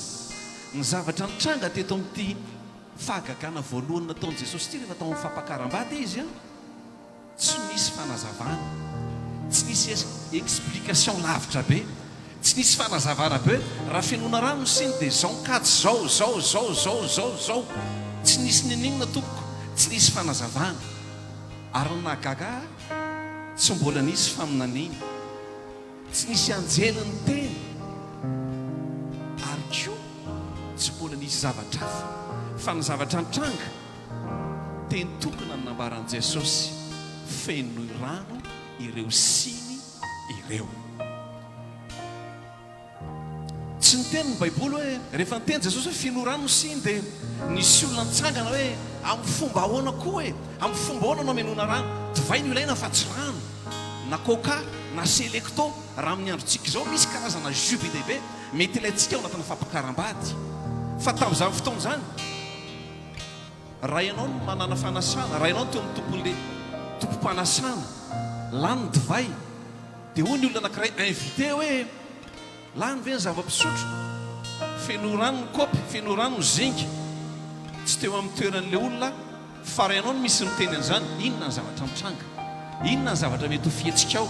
Raha misy miteny ianao zany mba seritseri ny tena hoe mba manao zay mety atateraka ilay fampakaram-bady dia lany ny zavatra tadiavina dia ozy ilay olona anankiray ao anatin'ny fanasana lana matsaka tovozy ny rano tsy amin'ny robinet ny fona toboko. Fa raha mifahafantarako ny sasatsasany amintsika na zay mety manaraka mety efa misy livoaka mihitsy ny masony hoe inona koa ty lazainy toity sao da efa mamo izy, sao dia efa be dehibe ny divay lany ka rano ny tadiavina dia ho arosony vahiny dia mety satria zavatra mety amin'izany zany. Fa ozy izy Jesosy feno rano ireo siny ireo. Ny zavatra nitranga teto dia tsy nisy olona dia anankiray ary nitsangana, fa ozy izy Maria ren'i Jesosy ataovy izay asainy ataonareo. Raha amin'izao vanim-potoana iainantsika izao dia raisintsika pasteur tantely na ny mpitandro na ray aman-dren'ny fiangonana izay efa mba mampianatra antsika isan'andro isan'andro hoe mba ataovy izay asainy ataonareo, mba ataovy izay asainy ataontsika. Mitory foana pasteur tantely, mila mitoetra ao anatina famasinana, mila miaina an'izao tsika. Feno rano ny siny, inona ny zavatra nitranga tompoko tao ambadiky ny fankatoavana. Rehefa nankatohan'ilay tenin'i Jesosy ny tompon'ny fanasana nivadika ny tantara, ny rano lasa divay. Indraindray tohatra ny hoe tsy takatry ny saintsika fa ohatra misy zavatra indraindray efa miteny amintsika amin'ny fiainantsika. Izany foana ny mba hampianarako antsika rehetrarehetra Nazary rehefa mivavaka dia Andriamanitro mba mampianara mba handreny feonao, mba mampianara Andriamanitro mba handray akatony teninao. Fa indraindray mety misy zavatra mety entrentsika fa maivamaivana tahaka an'izany hoe feno rano ny siny ohatrany hoe c'est léger quoi, ohatrany hoe zavatra maivana hoe rano ve no ilaina. Indraindray Andriamanitra efa mitaiza antsika, efa miteny antsika, efa mandefa ny mpanompony izy mibitsika antsika isan'andro hoe akatoavy atao izay asainy ataonareo. Raha lasa nabavy indraindray misy zavatra ohatrantsika hoe maivana, ohatrantsika hoe ohatrany tsy dia misy dikany loatra, fa androany ny tao ambadika ilay fankatoavana raha lasa nabavy. Inona ny zavatra nitranga tao ambadika ilay fankatoavana? Nivadika ho divay ny rano. Amin'ny olombelona sy amin'ny olombelona anao matetika sika amin'ny situation rehetrarehetra eo amin'ny fiainantsika, indraindray tsika mahita ambara foana, indraindray tsika mahita tenenina foana, indraindray tsika tsy mety faly foana, indraindray tsika tsy mety mankasitraka foana, indraindray isika manana ny hevitritsika foana. Tsy marina ve zany? Indraindray ho indraindray tohatrany hoe izay mety amintsika foana, izay tiako foana, indraindray tohatran'izany ny zavatra manesika atsika. Ozy ny fampianaran'ny ray aman-dreny rehefa mampianatra izy hatramin'izay ny Madagasikara ao anatin'ny ekipa, ny fanomponan'Andriamanitra ozy izy obéir sans comprendre. Fankatoavana tsy asiana hoe nahoana. Androany ahako te hitodika aminao amin'ny saina sy amin'ny fotsy miangatra. Raha izaso ianao toeritoeran'ny tompony fanasana, inona ny zavatra mitranga? Raha nisy nanohatra tao amin'ireo tompony fanasana, raha nisy be fanontaniana tao, raha nisy tsy faly tao, raha nisy nanana karazan-javatra be dehibe tenenina lava ohatra azy sy ohatranao indraindray rehefa toto situation anankiray tsy nivadika rano ny divay. Mety rava ny fanasana, mety afa-baraka ny tompony fanasana, fa ny zavatra nitranga ny fanalahidiny fanalahidiny fanombohany fahagagana tompoko fankatoavana an'Andriamanitra, fankatoavana izay lazain'Andriamanitra. Lasana bavy mba antanio kely ngeo anakaikinao hoe mba jereo kely izy hoe raha mba ianao teo amin'ny toeran'ilay tompony fanasana mba nanahoana ny fihetsika ao. Mba jereo kely izy raha ianao teo amin'ny toeran'ny tompon'ilay fanasana, inona no navalinao hoe antanio izy inona mba navalinao hoe dia metsika satria fahamarinana ilay izy,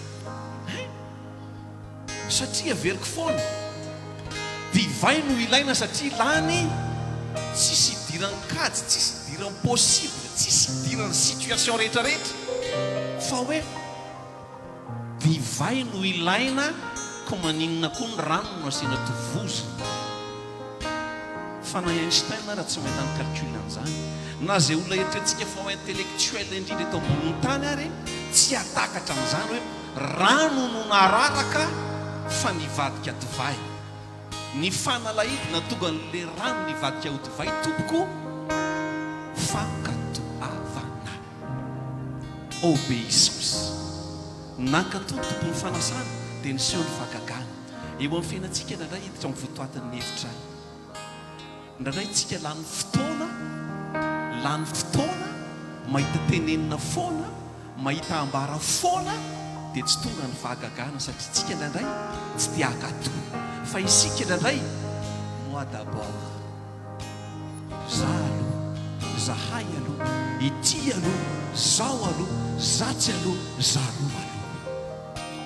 Ralasana bavy ho antsika rehetrarehetra zay tonga entona ho an'izay rehetra mety manaraka amin'ny vatana, tsarovy fa ao anatin'ny fankatoavana mangina, averiko tsy ndriko, ao anatin'ny fankatoavana mangina marina mahintsy, na inona teny aminao a tsy maintsy isy fahagagana.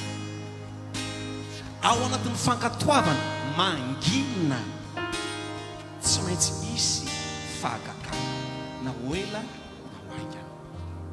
Satria izao Andriamanitra dia miandry sy miandry anao ankato, fa efa eo am-pelantanany ny fahagagana ho an'ny fiainanao, efa eo am-pelantanan'i Jesosy ny fiainako sy ny fiainanao.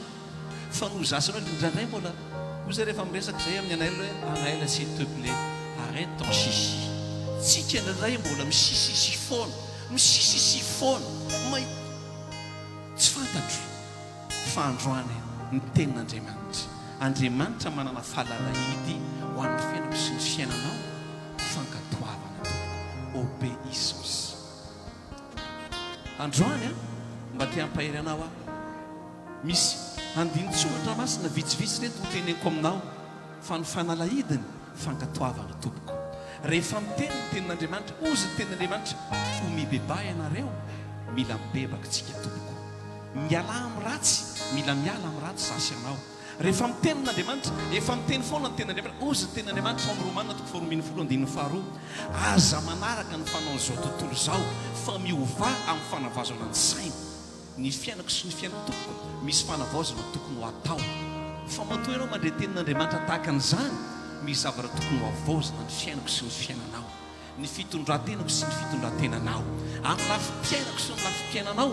Rehefa miteny aminao Andriamanitra, ny andrasan'Andriamanitra fotsiny miobéir ianao, mivadika ny tantaram-piainana. Ao ambadiky ny fankatoavana mangina, mahintsy, marina, tsy maintsy isy fahagagana. Amen. Ozy ny tenin'Andriamanitra rehefa mety mandretsika tenin'Andriamanitra, mivavaka aza mitsahatra, mila mivavaka tsika. Izany atao hoe fankatoavana. Ozy ny tenin'Andriamanitra mamela heloka, maiza mamela heloka. Tsika malagasy manana fomba fiteny, tsy fandevy matamandraka izay.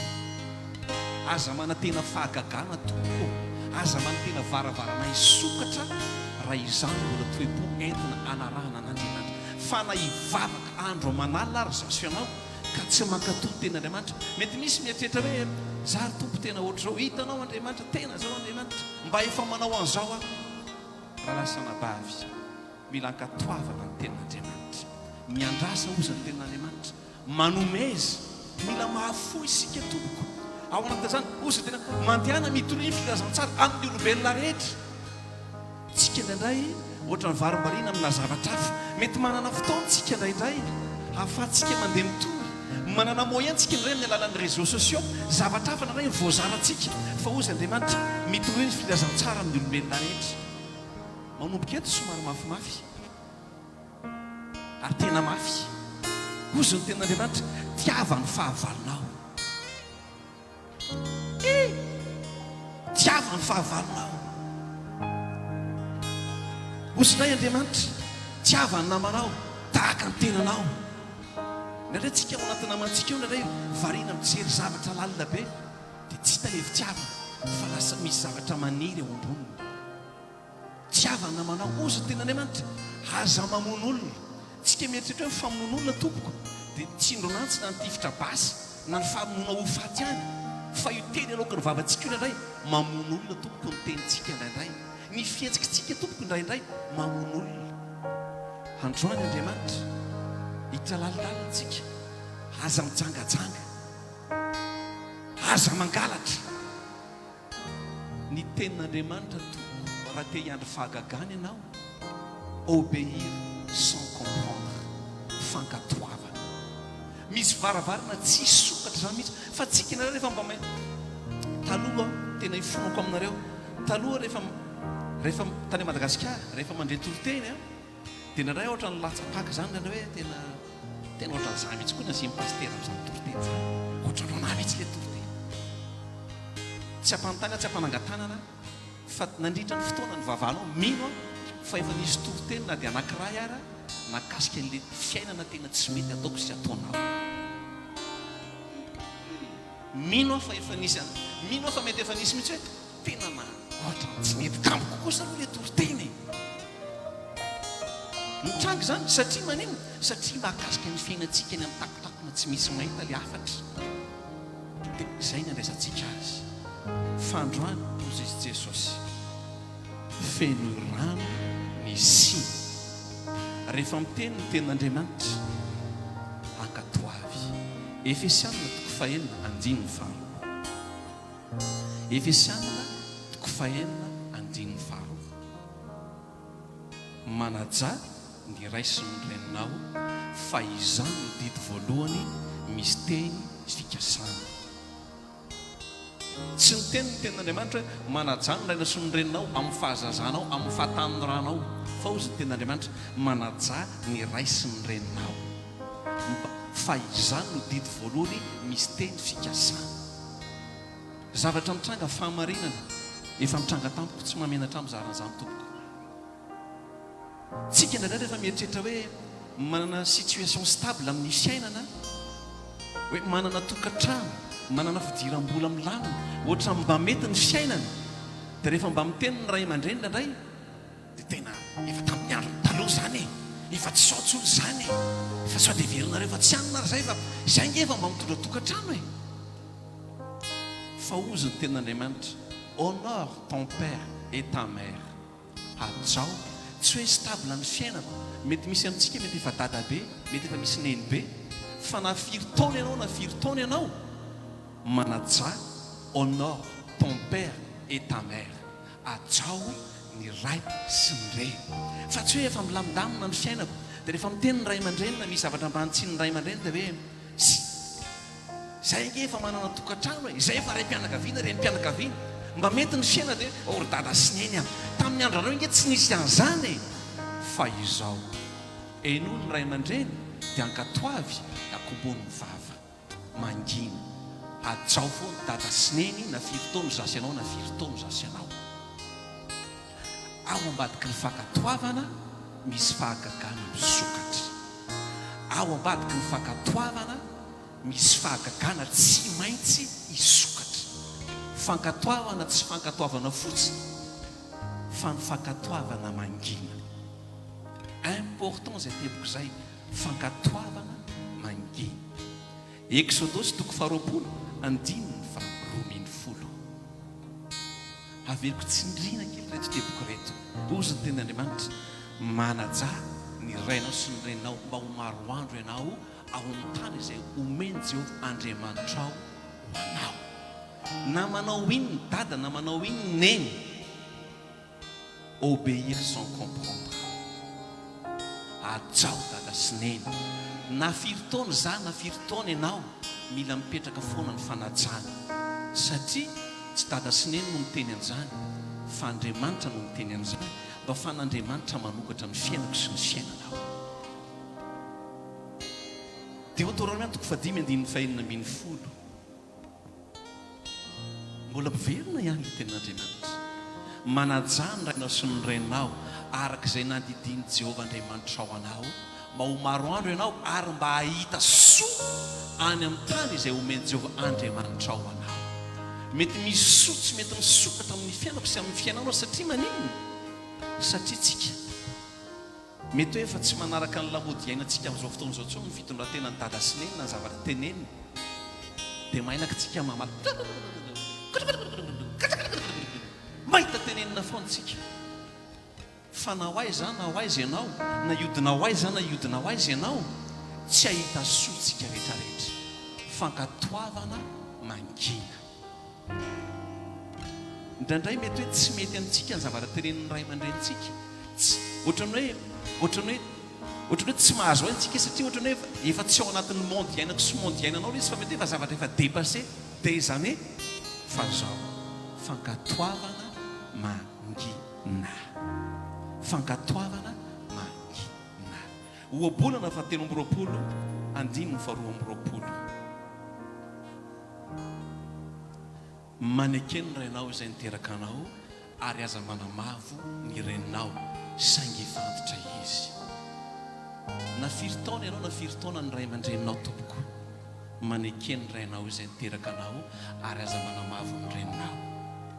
Fadio manomboka androany ny mikipetsopetsona, miteniteny ny secret anareo sy neny, na mety aminao na tsy mety aminao, na mety amiko na tsy mety amiko. Mila mankatoy ny tenin'Andriamanitra zasy ianao mba hahafahany fiainantsika isanao izy varavarana hisokatra. Obéir sans comprendre. Fankatoavana ny tenin'Andriamanitra. Be dia be ny teny ambara ny tenin'Andriamanitra amiko sy aminao isan'andro. Mandrentsika fandrandrantsika ohatran'izay mbola mety amintsika ihany aloha, ndraindray ohatran'izay mahafinaritra antsika ihany aloha. Fa androany ambadehitaiza manomboka amiko za taloha tsy azo itikevitra amin'ny mamana izy fona tompoko, mety maindy izy, mety mandray izy, fa za taloha tena tsy andra mono koa zavatra efa fankatoavana mangina. Ndao mba hianatra angintsika fankatoa, hianatra angina fankatoa. Ny antsika indraindray ny mifanohitra amin'izay no mitranga, tia akatoa nefa tsy tia angina, fa tia amary foana, tia se justifier foana, tia anamary tena foana, tia ny metsiny ny hafa foana. Fa androany andao ankatoa dia angina. Rehefa misy teny voaray anao entin'ny mpanompon'Andriamanitra, rehefa ndraindray ny tenin'Andriamanitra, ozy ny tenin'Andriamanitra kely ny teniko dia maranitra toy ny sabatra roa lela ozy izy. Ny sabatra tompoko rehefa ikapana dia maninona? Mandratra. Ny tenin'Andriamanitra mbola maranitra noho ny sabatra roa lela ozy ny tenin'Andriamanitra. Maranitra satria maninona tsika maratra? Satria mila tsaboana. Mila tsaboana. Dia ny tenin'Andriamanitra no mandeha alefa n'Andriamanitra eo am-bavan'ny mpanompony mba hanasitrana sy hanasitrana anao. Sitrapon'Andriamanitra ao am-pon'Andriamanitra ny amadiana ny tantaram-piainako sy ny tantaram-piainanao. Efa planin'Andriamanitra, programan'Andriamanitra fa izao meteza ankatoa amin'ny fananginana. Ndraindray misy zavatra be dia be tsy mahafinaritra ny vatantsika ty, tsy mahafinaritra ny fomba fijerintsika, tsy mahafinaritra ny fiainantsika, tsy mahafinaritra ny environnementsika ilay izy ndraindray. Dia mailaka tsika miteny fa izao mankatoa mahafan'Andriamanitra mamarika an'io tantaram-piainako sy tantaram-piainako. Raha lasana bavy Luka 5:7 sy 7. Izao no voasoratra amin'ny anaran'i Jesosy. Ary tsy misy olona manisy divay vaovao ao anaty siny hoditra tonta, fa raha izany ny divay vaovao mandritra ny siny hoditra ka horaraka ny divay sady ho simba foana ny siny hoditra. Ity fotsika ity dia rehefa ohatra ho toy ny siny hoditra. Io fotsika io rehefa tsy manaiky diovintsika isan'andro dia feno zavatra maloto dia tsy afaka asiana zavatra vaovao. Fa meteza anavao ny fotsika sy ny fiainantsika sy ny fanorantenantsika isan'andro mba hahatonga ny fotsika mba ho mendrika handray ilay divay vaovao. Meteza veriko foana. Meteza ankatoa amin'ny fanginana. Meteza foana isan'andro ny foko sy ny fonao. Tena hoe Jesosy io diovo ny foko, diovo ny momba rehetrarehetra. Ampianaro isan'andro Andriamanitra mba hankatoavako ny tenao amin'ny fanginana. Ny fankatoavana ao anatin'ny tsy fimonomonona tompoko. Jereo tsara fa rehefa nankatoa tsy monomonona tompony fanasana, teo an'io ihany averiko aminao. Rehefa nankatoa ny tompony fanasana tovozy dia zarao ny divay, teo an'io ihany mivadika rano ny divay. Fa ny antsika indraindray mbola manao calcul tsika ça va être impossible amin'ny fomba ahoana. Normal raha retardé le miracle tokony ho azonao efa nandritra ny taona maro, satria ianao mbola tianao mikajoko, zay ianao mbola tianao mikajinao dia tsy instantané le izy fa miemitra à chaque fois, miemitra satria zasy anao ndraindray tiakatoa fa tsy mety mangina, ndraindray zasy anao tiakatoa averiko ihany fa tsy mety mangina, ndraindray vavantsika tsy maintsy miteny foana, tsy maintsy mahita tenenina foana. Fandroany andehantsika akatoa ny tenin'Andriamanitra. Mety misy karazan-javatra be dia be mety mandalo averiko ihany, mety misy endri-javatra mety entrentsika hoe tsy misy dika, mety maivana, mety hoe zavatra c'est n'importe quoi, ozy ny fomba fiteny fa tadidio fa mety reo le siny asian'Andriamanitra fenonao mba hahafahan'i Jesosy manangana ny fiainako sy ny fiainanao ao aoriana.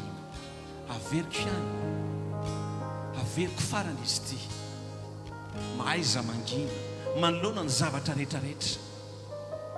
Fa mety ao anatin'io zavatra be dia be lalovako sy lalovanao io no mety anjara siny asian'i Jesosy fenonao mba hahafahako sy hahafahanao manakombona ny vavantsika hidirantsika ao anatin'ny lalany fankatoavana, ahafahan'i Jesosy anokatra varavarana eo amin'ny fiainako sy eo amin'ny fiainanao. Dia sady hanondrika alohantsika isika dia hivavaka ianao Jesosy eo, ampianaro isan'andro akatoa ny teninao Jesosy eo.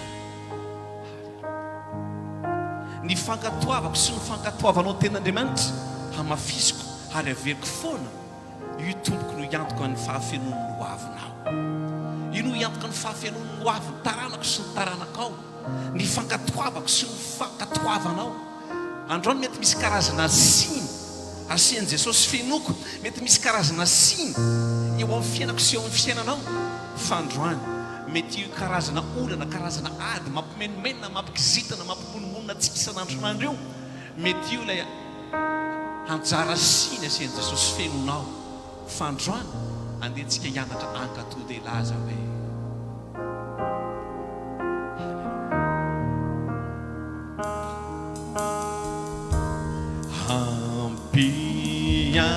ampianaro hanao ny sitraka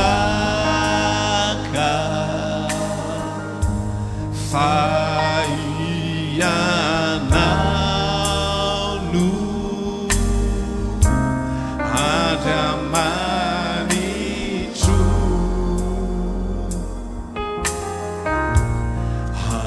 ampianaro hanao ny sitraka fa ianao no andramany. Lazao ihany andreo hoe ampianara Jesosy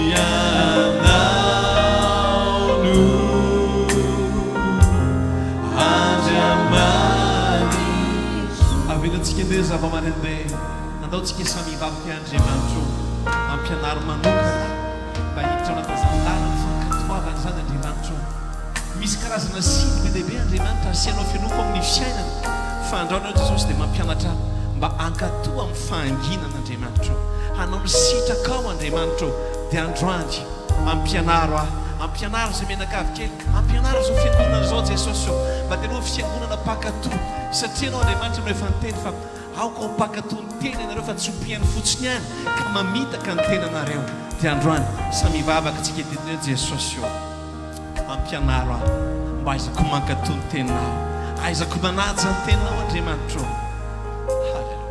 misy zavatra be dehibe mety tsy haiko mety tsy hainao fa androany misy zavatra be dehibe koa tiako hotakarina tiana hotakarina fa androany tenenao jesosy mampianara isan'andro ampianara ny foko mampianara ny foko mba aizako mankatoa anao andriamanitro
zay tonga manatrika eto nao andreo zay mety manatrika mivantana koa jesosy mba tianao zay ampianarana zany hoe fanahany fankatoavana ny teninao andriamanitra misaotra jesosy ny amin'ny teninao zay nomenao anay tamin'ity tolakandro ity misaotra andriamanitra dia mampianaranay isan'andro isa-maraina isa-minitra isa-tsegonda tompo mba hijanonanay hijoroanay amin'izany atao hoe fankatoavana ny teninao zany dia ampianaro zay tsirary avy satria zany indray dia toa ohatran'ny mimonomonona mahita ambara mahita tenenina foana fa androany andriamanitra mba mampianara anay ankatoa ao anatina fahanginana andriamanitra anao ny sitrakao andriamanitra ankatoa zay nambaranao zay nolazainy tenao andriamanitra tsy hitady zay mety mahasoa anay voalohany indrindra fa hitady zay mahasoa anao andriamanitra hasoa ny fanjakanao satria zany andriamanitra no ahitanay soa amin'ny fiainanay ny fanajana ny fanekina ny teninao fankatoavana zay nambaranao dia hotahinany any tsiray avy zay nandray an'izany teny zany andriamanitra satria te hita mpino mankatoa ianao tsy te hita olona mameno fiangonana na mameno sezy ianao andriamanitra fa te hita olona andriamanitra ianao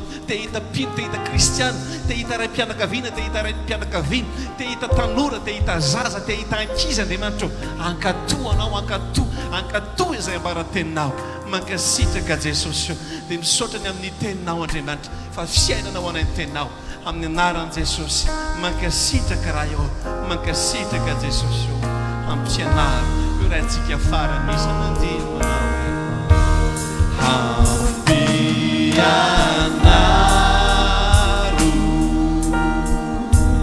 hanao ny sitraka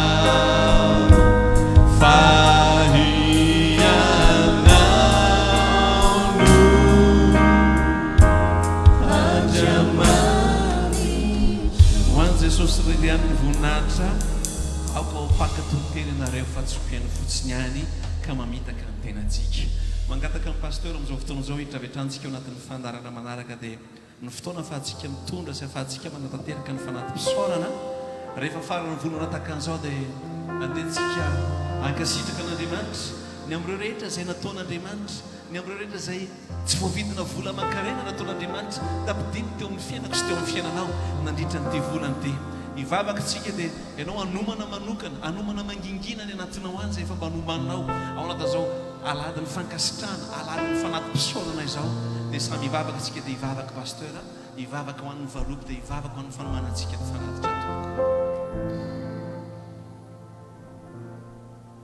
raha eo ndreto izay hitonatrehanao hitonatrehan'ny lanitra hitonatrehan'ny tontolo ara-bana rehetra mitondra n'izao valopo izao satria alady farany volana dia mba te anatitra fisaorana anao zahay anatitra fanatim-pisaorana manokana izay androany satria hatramin'ny androm-piainanay rehetra fa ny amin'ity volana ity entinay manokana hitonatrehanao Andriamanitra nanomboka ny volana voalohany hatramin'ity androany ity alady farany amin'izao volana izao dia teo foana ianao nanolotra ho anay tsy misy aminay reto tsy misy amin'izay rehetra manaraka n'izao fotoana izao diso anjara teo anatrehanao raha tsy teny izay afa-tsy ny sakafo hohaniny isan'andro dia tsy nisy diso anjara teo anatrehanao zahay raha nirivotra ny ainana tsy nisy navelanao tsy nahazo oxygène izay tsirairay avy reto raha ny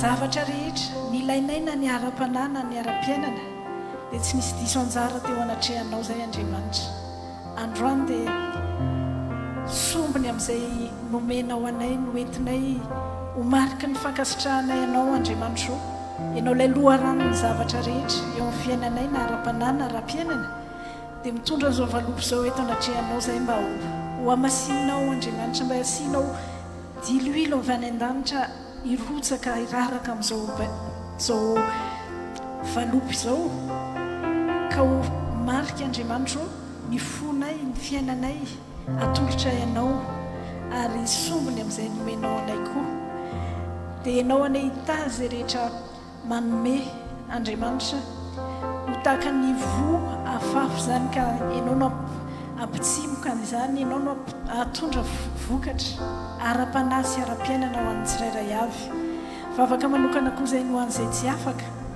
afaka manome tsy fahotany izany satria ianao mahafantatra ny tsirairay avy ny fiainany tsirairay avy fa hoentinay eo anatrehanao ny tsirairay mba ho tahinao ilay Andriamanitra loharanony zavatra rehetra na ara-panana ara-piainana dia ho voninahitra ao an'io izao fanatitra izay ho ataonay izao Andriamanitra amin'ny anaran'i Jesosy Kristy amen.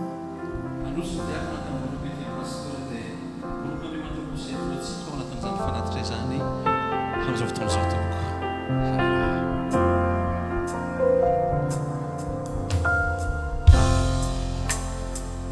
Tompotikana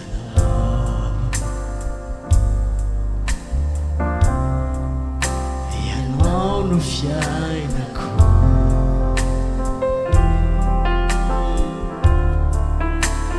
vivaliny fo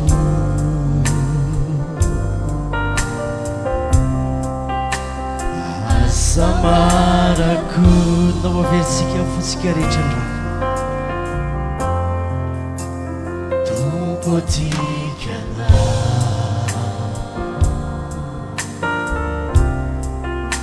ianao no fiainako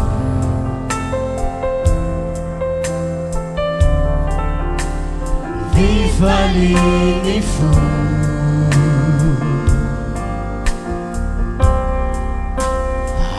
asamarako misaka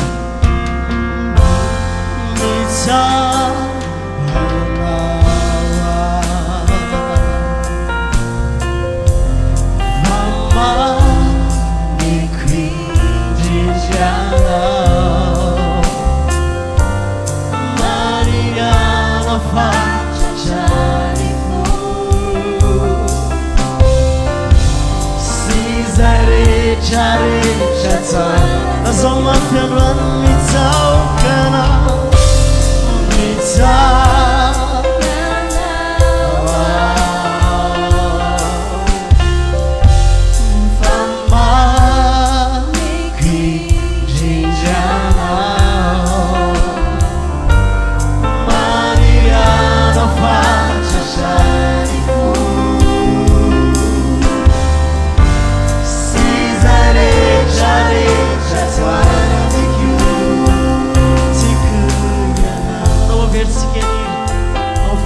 rehetra anao naterantsika ho an'Andriamanitra mba fanatitra feno fo mankasitraka ho azy andra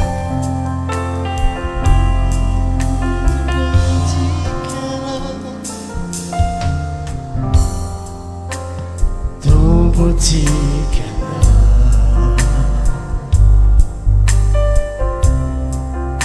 ianao ny fiainako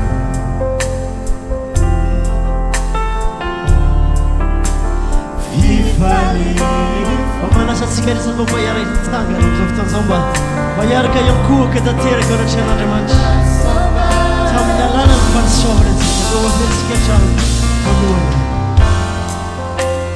tompotika aoka mba iankohaka tanteraka ny amintsika rehetra am'izao fotoan'izao isaotra azy akasitraka azy tamin'izay rehetra nanambina ny asy ianao nanasoava ny asy ianao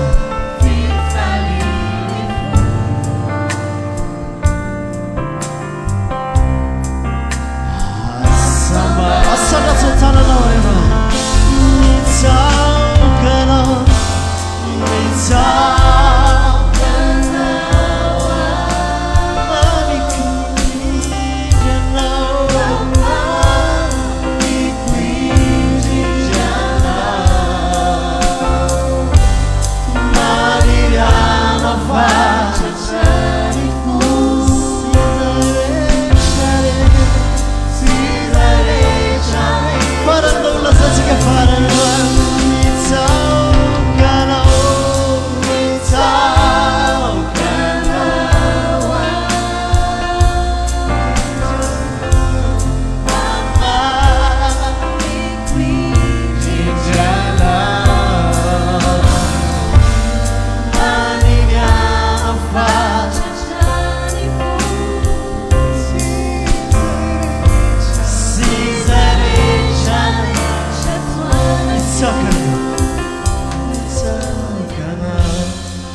Andriamanitra ray mifanatitra ny ivavaka isika amin'izao fotoan'izao isaotra an'Andriamanitra mifoky sy ny fonao mba zay rehetra soa rehetra natao rehetra amin'izay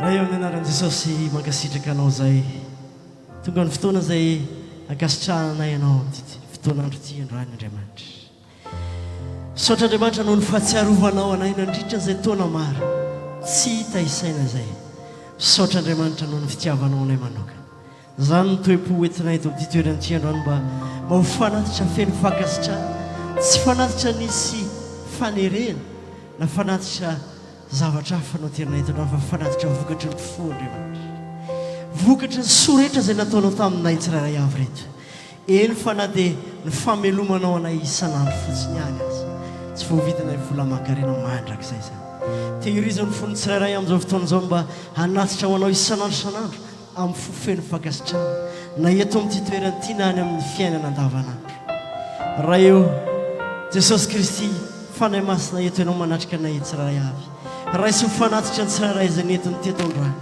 ianao mahatsiaro tahaka ny natsiarovanao any ana tamin'izany fotoan'andro atsiaro lavitra mihoatra noho izany anerinao Andriamanitra atsiaro ny tsirairay ianao tamin'izay fanatitra nataony androany mba ho fanalahidy any kafanao varavarana fitahina tsisy maharindrina amin'ny fiainanao avy rehetra dia raha isiko ny fonay androany raha iso ny fananay raha iso ny fiainanay Andriamanitra aza vela ho tafasaraka aminao zay aza vela ho fitahinana ny olana ho nasaraka anay aminao fa ianao rery Andriamanitra zay anao ho anao rery tsy androany ihany tsy ho ampitsy ihany tsy ho avy rehetra ho anao mandrak'izay dia misaotra amin'izay rehetra nanatitra misaotra amin'izay rehetra nahafohy misaotra amin'izay rehetra mety tsy nanana nomena ihany koa fa Andriamanitra tsy mba manavakavaka mandrak'izay ianao amin'ny anaran'i Jesosy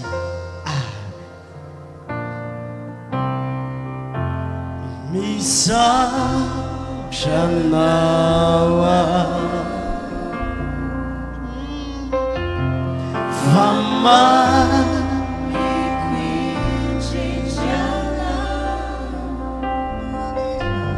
Manira mafachasha Sizare chare Tiku afaka mahazo toerantsika tompoko androso afantarana manaraka.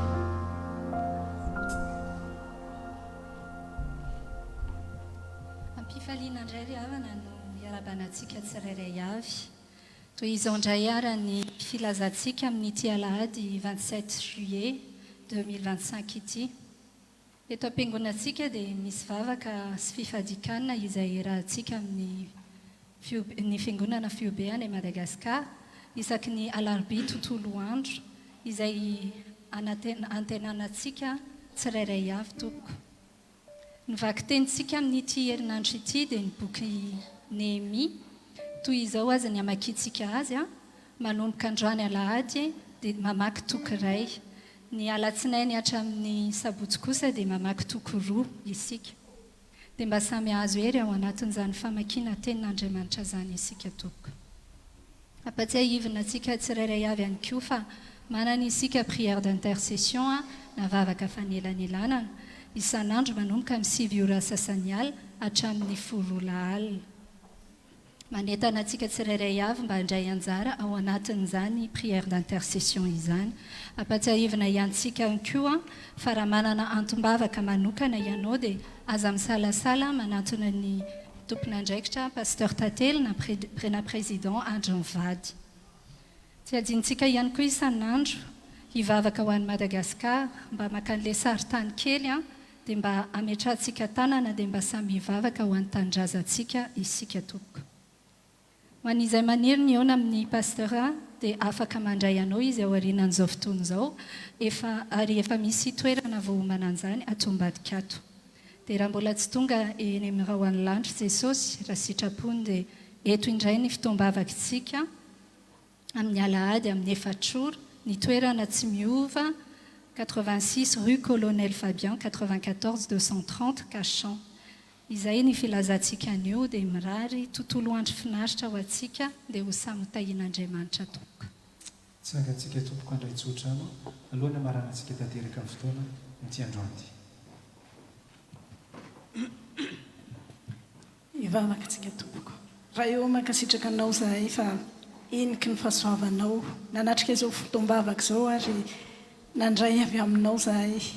Tsy hitany masonay maha-olombelona fa amin'ny tontolo ara-panahy dia inonay fa miasa ianao ary misy intervention anao manokana amin'ny fiainany tsirairay avy amin'izay nionanay taminao teto androany.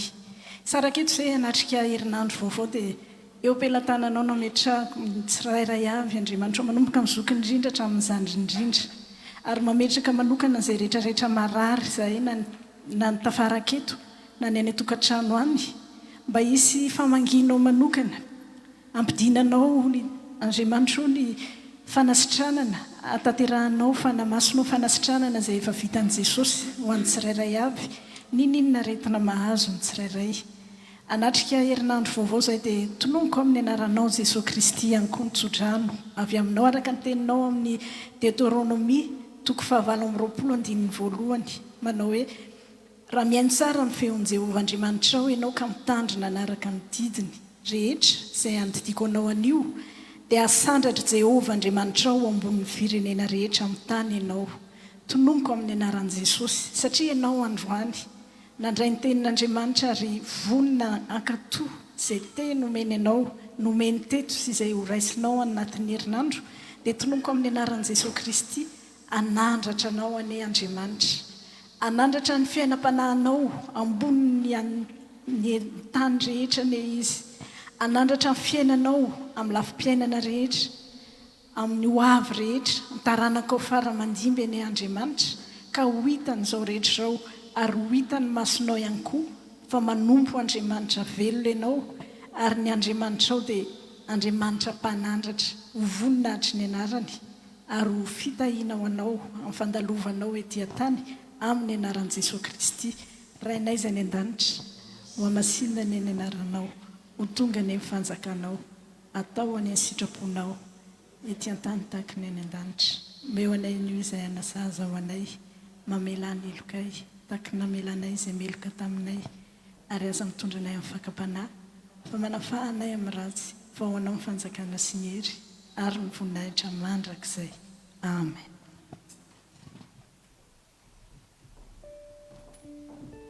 ndomba itetanana mafifan'andriamanitra tsika raha manatsiaro ianao fanana zavatra ianao androany dia mba tsika ianao mba hiampaheriny eo akaikinao hoe amirapiratra ny tavanao tavany aminao any andriamanitra amin'ity herinandro ty ihany zany tsy amin'ity herinandro ty ihany fa no avy rehetra mihitsy andeha mivoninahiny aminao zany ratsorina halleloia andeha mivoninahiny aminao andriamanitra sy ny ankonanao mino zany venao ary tsy ato amboniny tany any fa hatraiza hatrany an-danitra mihitsy zany hoe tetanana mafifan'andriamanitra tsika sy maintsy amirapiratra amitsy aminao ny tavany tiako anao mba tiaka mafifan'i jesosy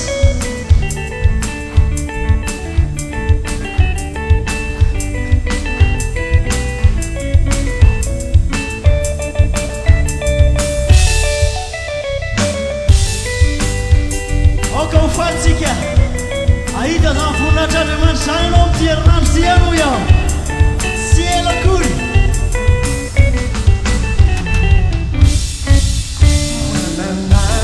nananjarafianonana solanetvantonana zeus teo ampisolonana soavelanetvankonana Zauna sasani utsade valasani Ranti masteane Elumatane Yauna tubu Kabakilancha Isi tagake Yuma kumanane zalicha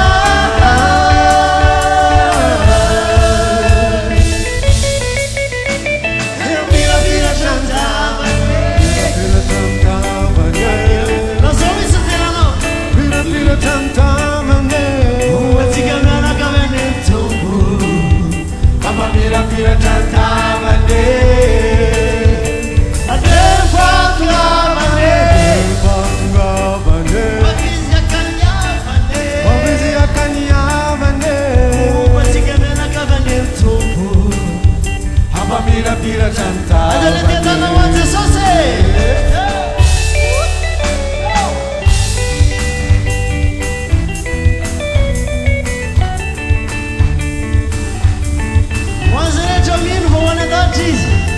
Hiro mafia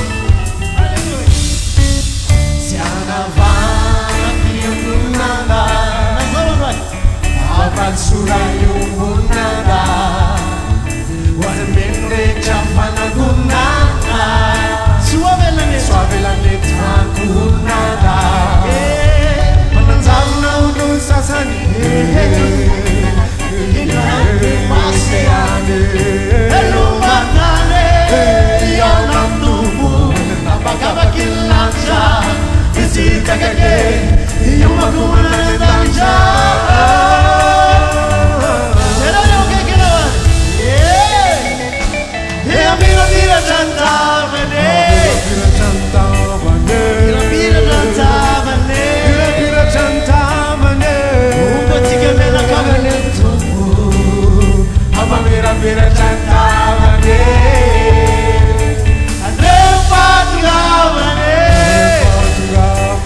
Wavizia kanyavane Wavizia kanyavane Umpatigana kavane tubu Ama mira chantavane Zauna una sasane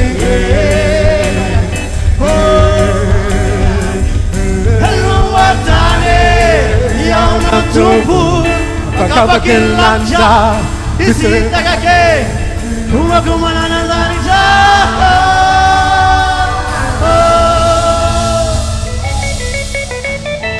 Mira mira chantavane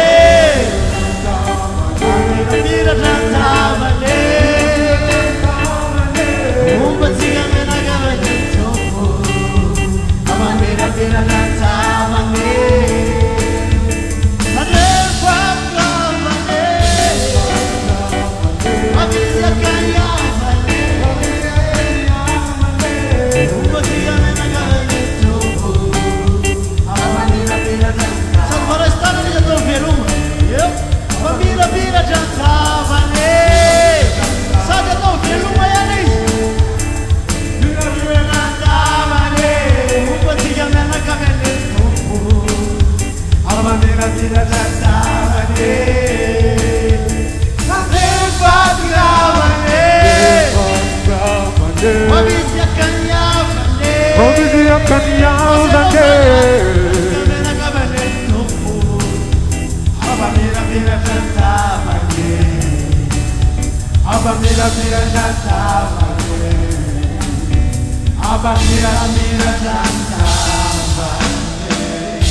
Farany zao mpalaza anazy teny voninahitra ianao e. Alleluia. Zay ny fotoana antsika to.